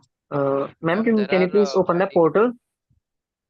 Sorry? Ma'am, these written one. I mean, please save Yeah, the annotated thing ones, and right? Okay, I will Ma'am, send. there are some questions in week 4 which are lengthy, and reading those is like getting on my nerves. So if the fact is, at the end of the questions or at the end of the set, I'm feeling dizzy all of a sudden. What was the first point? What was the first variable? Listen, these questions are given to you because CT is a foundation level course, right? So everything is very basic here. So if we want to understand whether the student is getting the concepts or not, we have to make it a little bit lengthy, or we have to make it difficult somehow, right? In this type of basic operations, what more can you do other than make a question look complicated? Because the working is very easy. Anyone who understands the logic can solve a question in CT. You just have to have the patience and you have to be attentive what the question is asking. Okay, main thing, even I have seen people who are very good with logic, but they messed up in little things like assignment and comparison operator. They messed up. Okay, so maybe somewhere it is given single equal to, they're reading it as double equal to and comparing both sides. Even these things happen. So what you have to do is just go through some previous year questions. Okay, not all questions will be lengthy. We also know you have limited time. So maybe 1 or 2 questions in the entire set will be a bit lengthy. Okay, others will be easily. You'll be able to solve within the time period. No problem. Yes, Ma'am, we please also send the discussed- PDF. Ma'am, I have a doubt of, can I ask? Yeah, sure, you can ask. The Ma'am, I have a mock, doubt on week 3 practice assignment. Week 3 practice. Okay. Yes, ma'am. If you share the PDF, we will download and we will actually move for the session for the max. Could you please help me? All right, sure. Yeah, let me send it in chat. And ma'am, actually, when most of the questions that are covered in the classes, and it's very easy to understand. But when we are sitting to solve the practice assignment and graded and previous year, the question over there for city is really we don't come on a conclusion after reading the statement, ma'am. See, but you will check one thing that whatever. 1 second. Just let me first attach all the PDFs. Okay, then I will Yes, discuss. ma'am. Yes, ma'am. Yes. Assume it's for all the subject, I'm not just only for city. yeah. Please. Okay. Okay, so I am just attaching for weeks 3 and 4. Okay, 1 and 2 I'm not No, ma'am, attaching. ma'am, all the PDFs and all the PDFs that you have now, on which you have Send me written something. all of them here. Okay. It will take a I am- little bit of time. I am only having issue with this city only comprehension thinking. A little bit finding it difficult to understand. Then you're genius. Wait. Excuse me, ma'am. Please, just People, everyone just it's- mute for now, please. Yeah, it's not Madam, recording. the final submission will be considered for grading. It's put in mock test 1 in the top. There is no grading in mocks. It's just for your practice. Yeah, but I see this comment, the final submission will be Yeah, considered. final submission will be considered. Whatever you submit before the deadline last time, that will be considered. For mock test 1. But there is said, ma'am, it Okay, is grading. I have shared, look, I have shared the PDFs for week 3 that I have annotated. Okay. Let me do the same for week 4. Week 4, only one PDF is there. Week 1 also you need, or? Yes, ma'am. Every PDF on which you have written anything, you send it here. Okay. 1 second. All PDF, ma'am.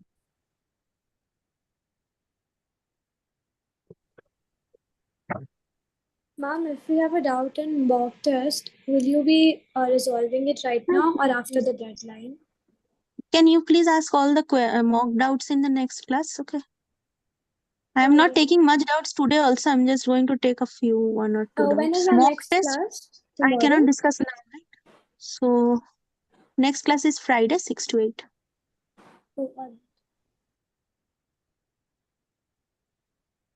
Ma'am, I can't get Ma'am, where have you sent link, the ma'am. PDF? It's not, it didn't come in the chat box. It's there in the chat box. It is there in the chat box. It is not visible. It is there. I It is sent there. to everyone in meeting. It should be there. Yeah, it is there. It is. Don't Check worry. carefully. Where, buddy? Can you resend it? Just the last above the last message. Lecture 4.3, lecture 3.1, lecture Yeah, 3.1. it came now. It came. Yeah, now wait for if your week systems 2. are I will busy with too many things, then it will take some time to come. Week 1, I'm not able to find the annotated ones. Week 2, I'm sending. Okay. Week 1, if I find it, I will post in Discourse and Google Forum. Then, ma'am, send the PDF in which you have not annotated the original one. It's present in the supplementary content only. That is present there. Ma'am, the first two Excuse me, ma'am. PDFs, the lecture 1 and the week 1 and week 2 summary ones that you were teaching, can you share those, because those are not available Ma'am, on the summary? can you take my doubt? I also attend the math class. Just give me a 1 second. Okay, let me share these PDFs once. I will take a few doubts. Just give me a second.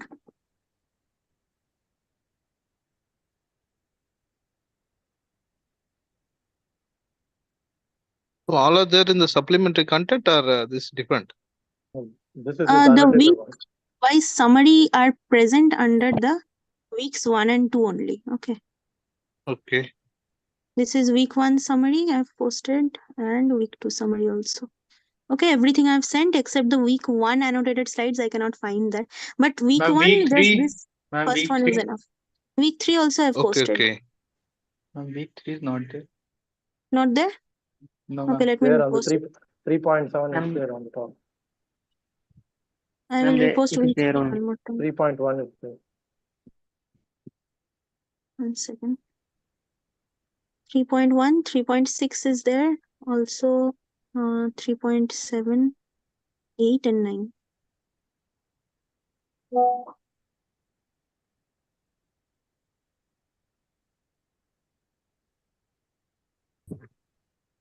Okay. Now can you see them? Everyone? Yes, ma'am. Yes. Excuse me, ma'am. Okay. Yeah. Now Ma'am, ask your doubts. I'm having a doubt in a practice assignment 4, week 4, question number 7. Practice week 4, question number 7. Okay. Ma'am, I have doubt in today's session, week 2, last one. Yeah, week 2, right? Okay, Yes, week ma'am. 2. Ma'am, I have a Practice doubt on already. week 3, ma'am.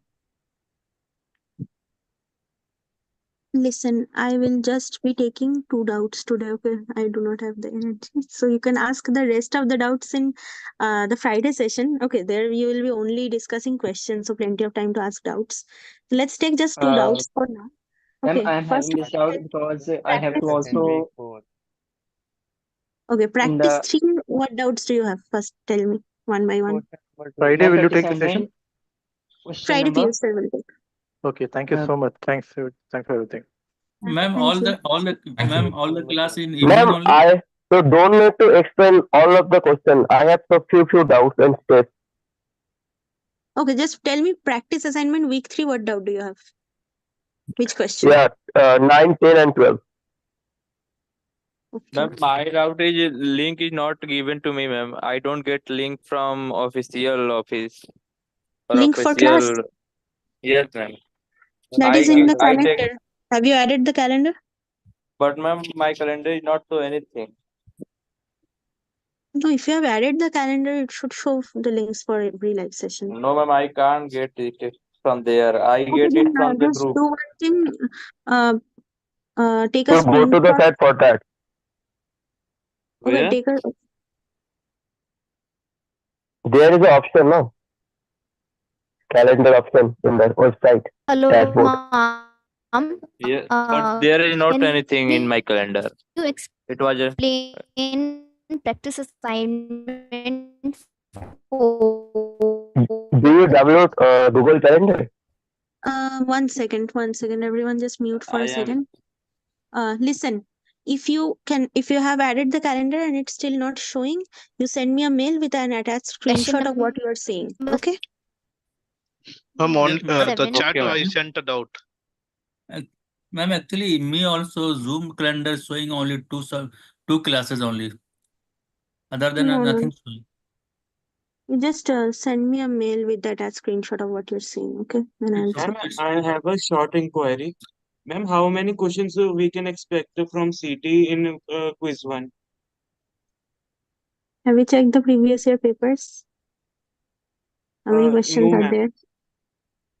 No, ma'am. So about 12 questions will be there.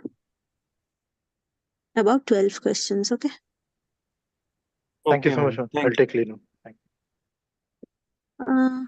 Wait, I don't understand which one. This question, what I'm showing right now, this one, the doubt is the person who asked Not week 3. visible. No, ma'am, I'm your screen is one second. freezing. Let me share again. Allahu. Can you see this one? Yes, ma'am, yes.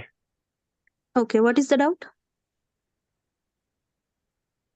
Ma'am, I have doubt on the 14 number step. 14. So it is just Yes, ma'am. this compare something is a procedure. It is defined in this block, okay, from step 14. What is it taking? It is first taking A and B as argument. Okay. So where is compare something called here in step 7 and step 8? Count equals to count plus compare something x dot total y dot total. That means the argument is what? Total marks of x and total marks of y. So after you Yes, take ma'am. that as argument, in the procedure itself, what you do, you compare their marks. If A is total marks, that means A is what? X dot total. B is what? Y dot total. So if X's total marks is greater than Y's total marks, then you return -1. And if it is not, then you return +1. So if A has scored greater than B, then count will be decremented by 1, because here you will return what? -1. But if A is less than B, then count will be incremented by 1 because you will be returning just 1 here, right? Yeah. Okay, ma'am. Okay, Ma'am, next. after step number 7, we need to compare 8 also. After step 7. Yes, ma'am. Yes, in step 7 and 8, both you will be calling the procedure compare something. Once you will be calling it with A equals to x dot total, B equals to y dot total, and the second call you will be calling A equals to y dot total and B equals to x dot total. See, the order of the parameters is reversed. That's all. Ma'am, can you check Okay, please ma'am. this same ma'am Ma'am, question number? the chart I sent it on. One by one, okay. Question Chat. note. Ma'am, ma'am, Ma'am, the chat question number there is 12 a and 12. question. Chat, I cannot see any question. Okay, first let me ask question 10. Does anyone have any doubt here? Yes, ma'am. Just fill in Yes, the ma'am. blanks. This one, Ma'am, what is the doubt? I have that one. Yeah, ask what is the doubt? Ma'am, this is the question I asked in the price distribution. Price distribution. Okay, what is it saying? That following pseudocode is executed using shopping bills to find the number of eligible bills for lowest 3 total bill amounts. Okay. So I want the lowest 3, like bottom 3, right? So I have again, see, 3 variables, first T, second T, third T. Ma'am, I They are all don't get it from 19 step. 19 number step. step number 19. So while pile 2 has more Yes, ma'am. cards, and this you have to find. Okay, let me read the code once. Give me 2 minutes.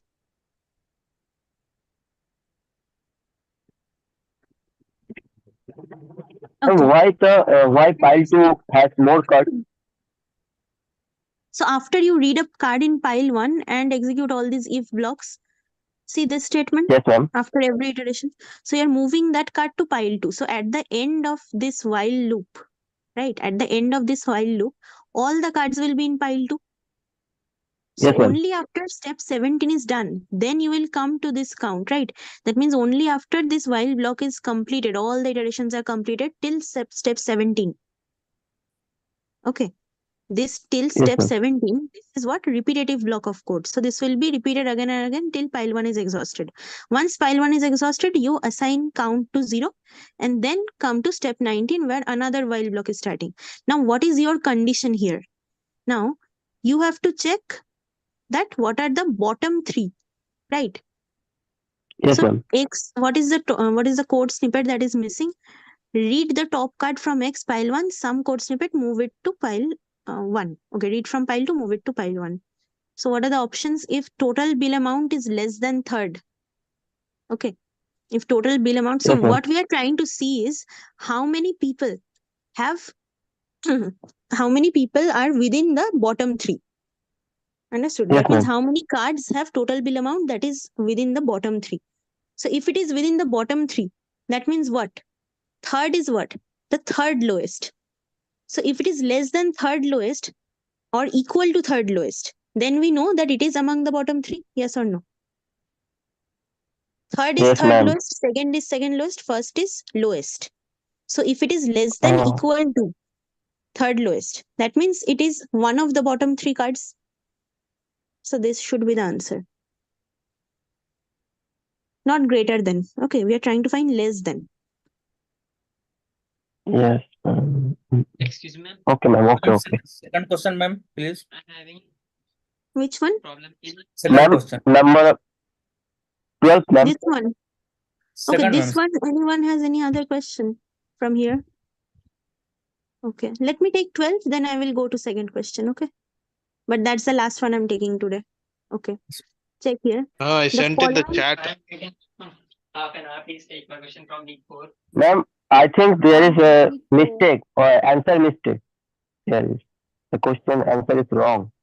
Here, Yes, ma'am. is practice, right? Okay, Yes, let me ma'am. check once. Following pseudocode is executed using scores dataset. At the end of execution, count M is a variable which captures number of male students whose maths marks are less than average. Maths marks of females. Okay. So, but the pseudocode may have mistakes. Identify all such lines. Okay. So two things I have to know. I need to know the average female maths marks, right? So sum is 0, count is 0.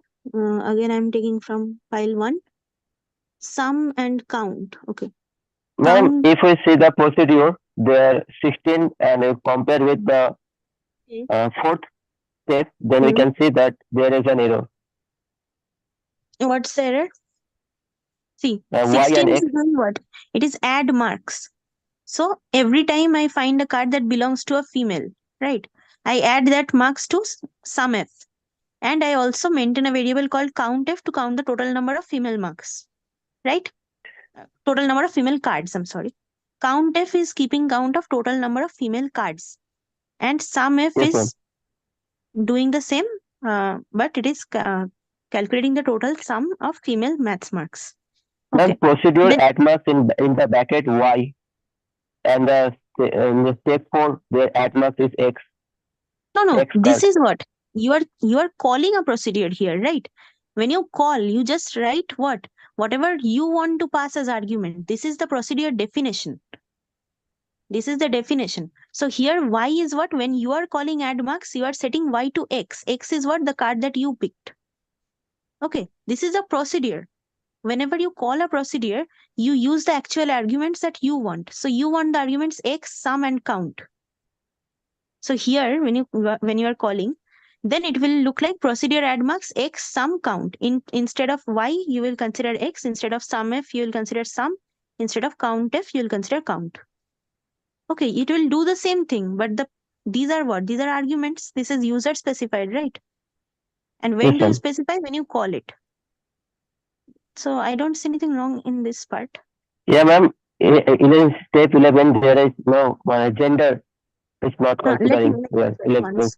So average T is what? Sum by count. So this is the average maths female marks, right? Yes, ma'am. Average female maths marks. So count M is a variable. I have given initially 0. So while pile 2 has more cards, read the top card in pile 2. So now all cards are in pile 2. So I'm reading the top card in pile 2. If x dot mathematics is less than average T. Okay. But it is not checking another filter is needed. It is not checking the gender. I have to check for male Yes, student. ma'am. So this Male is wrong. student. So Yes, error ma'am. in line 11 is there. Okay. Any other error is there? Ma'am, in the the answer there what the answer is providing, if you see there are multiple options are there. But it doesn't necessarily mean that there will be more than one. Okay. It can be one also. It is an MSQ. That means it can be one or more than one options. Ma'am, please So what is the open the answer PDF for this one? where the solutions are. Please open the PDF, ma'am. Practice assignment 3 solution. Wait, let me check it one more time. Error in line 4. Line 4, do you see any error? No, ma'am. There is no error, but in the answer there is an error. In which line? Line number 411. There should be an error. Okay, let me check one thing. This is practice assignment 3. Okay, I cannot find the solution here. Ma'am, in the top of the starting point, the question. Oh, here only it is given. Okay. Yes, ma'am. Solution PDF. This is question 12. Last number question.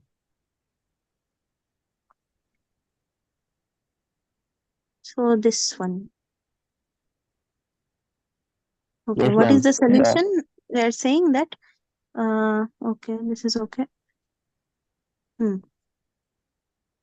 They haven't, so there is an error in line 11. That's all it's given. Other lines are fine, only line 11. See, therefore there is an error Ma'am, in error line in line 21. No, that is not the Like answer, E right? option. No, the answer is only line 11. Line 21 is what? Line 21 is just returning this list. Ma'am, then okay. I think there is the answer more than one. I think. Okay, no issue. Ma'am, can you see in the chat I shared? Yeah, let me check. Ma'am, I can doubt in today's session. Ma'am, please explain practice assignment week 4, question number 7. Just wait for a minute, okay? Let me check this first. After this, I'll just take 1 week for doubt. Okay, others can leave. What is this question saying? Following pseudocode is executed using the library dataset. Screen, What will? please. Can you tell me the number of this? Okay, this is a previous year question. Yeah. Actually, I don't understand this. The answer All was right. what I thought it is different. Okay, wait. Okay, but how do I share the screen here? Okay, is it visible? Yeah, visible, but the answer. Wait. The white page visible. Not able to switch.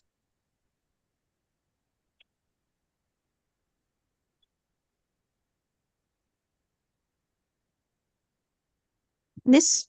Yeah, now visible, ma'am. So what is the pseudocode doing? Let's say it's from library dataset, right? So A is 0, count is 0. While table 1 has more rows, read the first row X in table 1. If, so count equals to count plus 1. So every time I'm reading a row from table 1, I am incrementing count. So I am maintaining a total number of rows, right? Yes. Account for that. Next condition is what? If X dot author is not column and Yes. X dot language is not English, then increment A. That means for every time that I find a book, so every row is what? A book in library dataset. So if I find a book that is not written by Kalam as well as the language is not English, only then increment A. Okay. And this entire iteration will continue until table 1 is exhausted. Then I will go to step 11. 11 is what? A equals to count minus A. So what does this mean? What will A store at the end of execution? Number of books that are either Not written by column, Not written by column or not and they language are also. not in language in English. It's the opposite. It will store the opposite, right? Because I'm subtracting this. So what is the opposite of that? And in English. It is So, either written by apart Kalam from- or in English or both. No, Right. both. It should be a column also not written any English book. No. See, you're not understanding properly. When is A incremented here? In step 7, when I find a book that is not written by Kalam as well as not in English.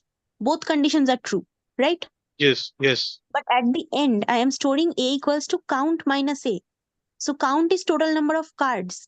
And A is what? Number of books that are not written by Kalam as well as not in English. So if I subtract that A from count, what will be remaining? That is stored in A now. So what will A contain at the end of execution? The number of books that are either written by Kalam or in English or both. That Or means in the English or reverse in of other this language. condition. Right? The reverse of this condition, that means this condition subtracted from the universal set. So you will have everything that is not this condition. Okay. Yeah, week 4, 1 doubt I will take fast. Ma'am, Week 4, practice question number assignment, 7. question number Practice 7. assignment.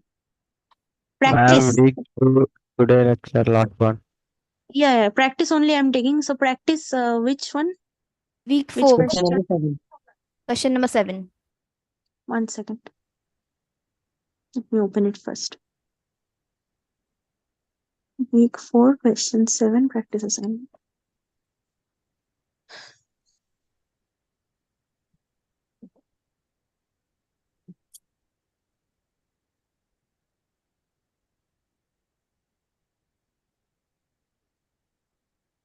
Visible?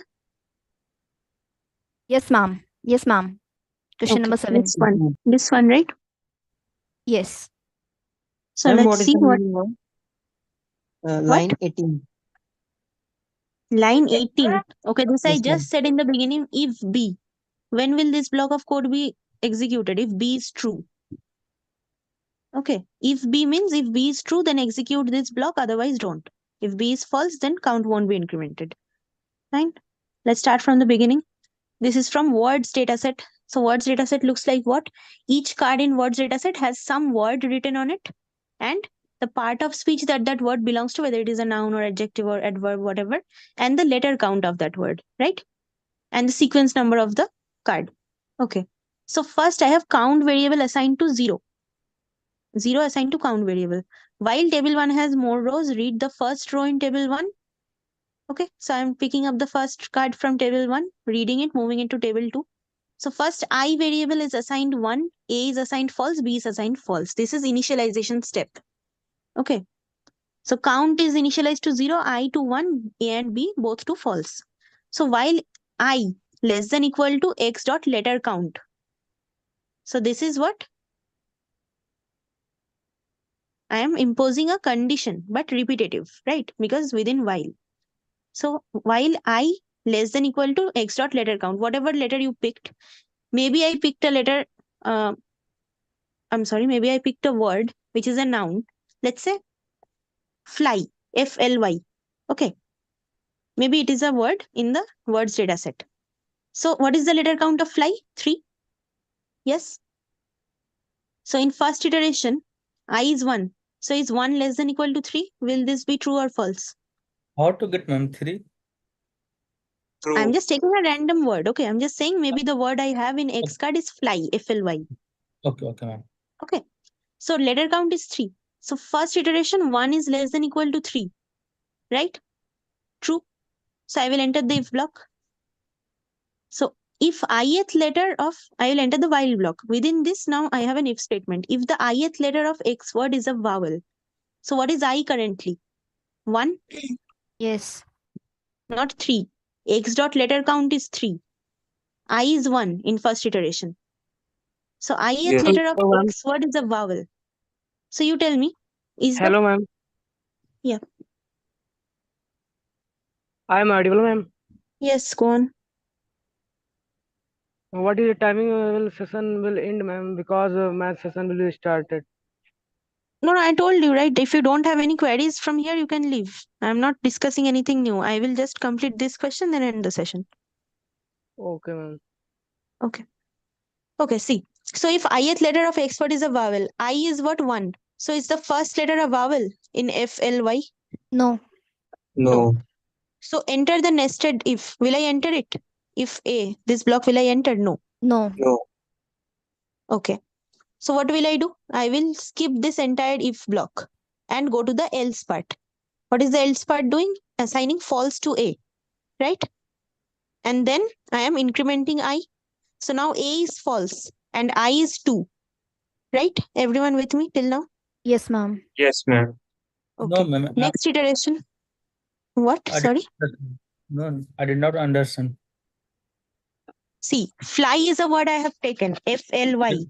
Yes. F is the first word. F is the first letter. L is the second letter. Y is the third letter. Okay. So in first iteration, I is 1. It is checking in the if statement if ith letter of X word is a vowel. So is the first letter of the word fly a vowel? Is F a vowel? No. No, ma'am. Right. So I will not be entering this if block. That means line 8. Starting from line 8 to this line 12. Nothing I will execute. Right? I will go to else part because if condition was not satisfied. So else part does what? A is assigned the value false. Clear? Then line 16, I is incremented. So in next iteration, when I again come to step 6, I is what now? 2. Letter count remains 3. So is 2 less than 3? Less than equal to 3? Yes. So enter this. Now tell me, ith letter of X word is a vowel. Is it a vowel? Second No. letter? No. So No. again skip this. Come to step 13. Again A is assigned false. Okay. And I is incremented to 3. Is 3 less than equal to 3? Yes. Yes. But is the ith letter, that is third letter, a vowel? No. No. So again come to else, assign A to false, increment I. Now I becomes 4. So is 4 less than equal to 3? No. No. No. That means now I will come to step 18. All iterations are completed, right? That means this is now terminated, right? Conditional termination. Okay. So now you come to step 18. If B, is B true? No. Was B ever set to true? I never No. came to this line. Yes. That means B, what it was initially, that is false. So if B is false, then I will not increment count. So when will I increment count? If I B is had a true. letter, There. if I had a word where some vowel was present, okay. If I had a letter, maybe if I had sun, okay, that also the letter count is 3. But in the second iteration, I will know that the second letter of X word is a vowel, U is a vowel, right? Yes. So in that case, if A, I will come to if A. But is A true? Is A in was that initially false. Yes, ma'am. Okay, A was initially false. So A is not true. So I will not enter this block, but I will put A to, I will not enter this block, but I will put A to true. One second. Back it up once more. Yeah. So if this condition, if A is false, so up to this nothing. Okay. But step 11 we will perform, right? A will be set to true once I encountered the first vowel. So if, for example, if there was one more vowel in the sentence, in the word, okay. So for that, when I come here in step 8, for that A will be true. If it is what? Consecutively occurring. If the vowels occur one after another. Okay, I guess you're getting confused. Let me take one small example. Let's take the word moon. Okay, Ma'am, you M have to double O write N. down better, ma'am. Sorry? You have to write down better. Here I cannot write now. This is not a PDF. Okay. This is the portal. No? Okay, let Because me if just you try to explain. See, Yes, ma'am. if I take the word moon, okay, it has 4 letters. So letter count is 4. First iteration, MWD. A and B are false. I is 1. So for first iteration, 1 is less than equal to 4, yes. But the first letter of X word is a vowel. No. No. M is not a vowel. So I will Yeah. set what? I'll go to else part and set A to false and increment I. Correct? Okay. Yes. Hello. Yes, ma'am. Okay. So next, I is now 2. So is 2 less than equal to 4? Yes. So if the second word of X is a vowel, is second word a vowel? O, M double O Yes. N. Yes. O is the vowel. Then come to this step. Is A. But this is false, right? A was never set to true. Correct? Before the second iteration, A was true or false? A was initially false. Yes, ma'am. And after the first iteration also, A was set to false.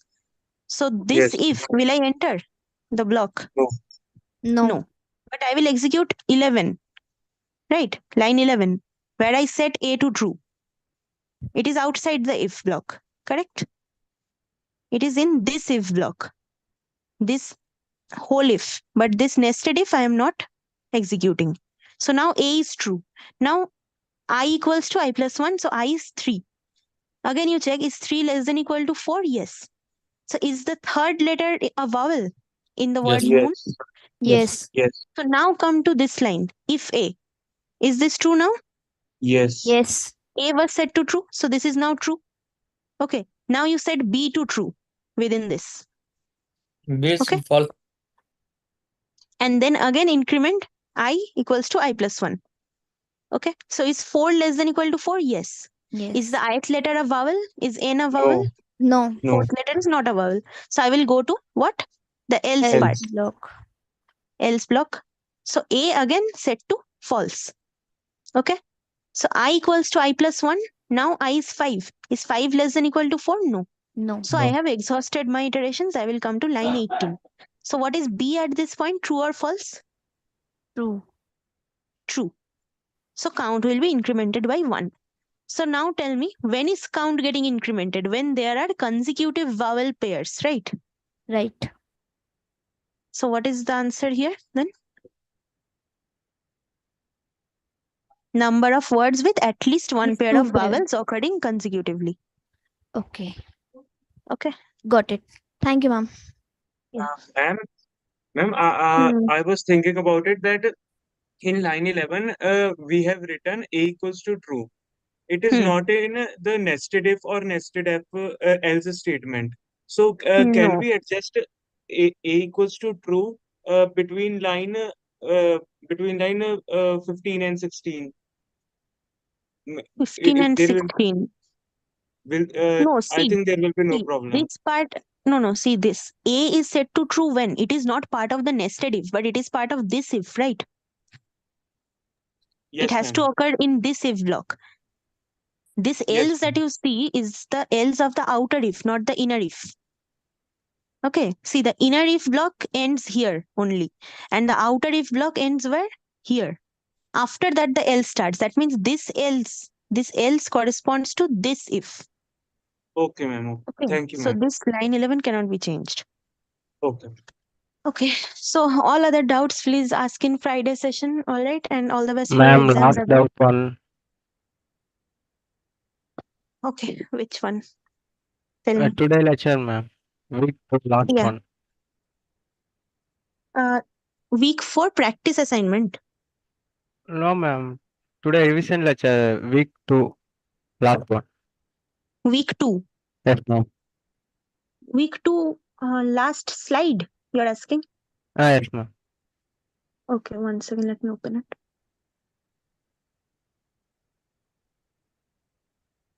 Ma'am, actually, the math class is there, but I don't have any link.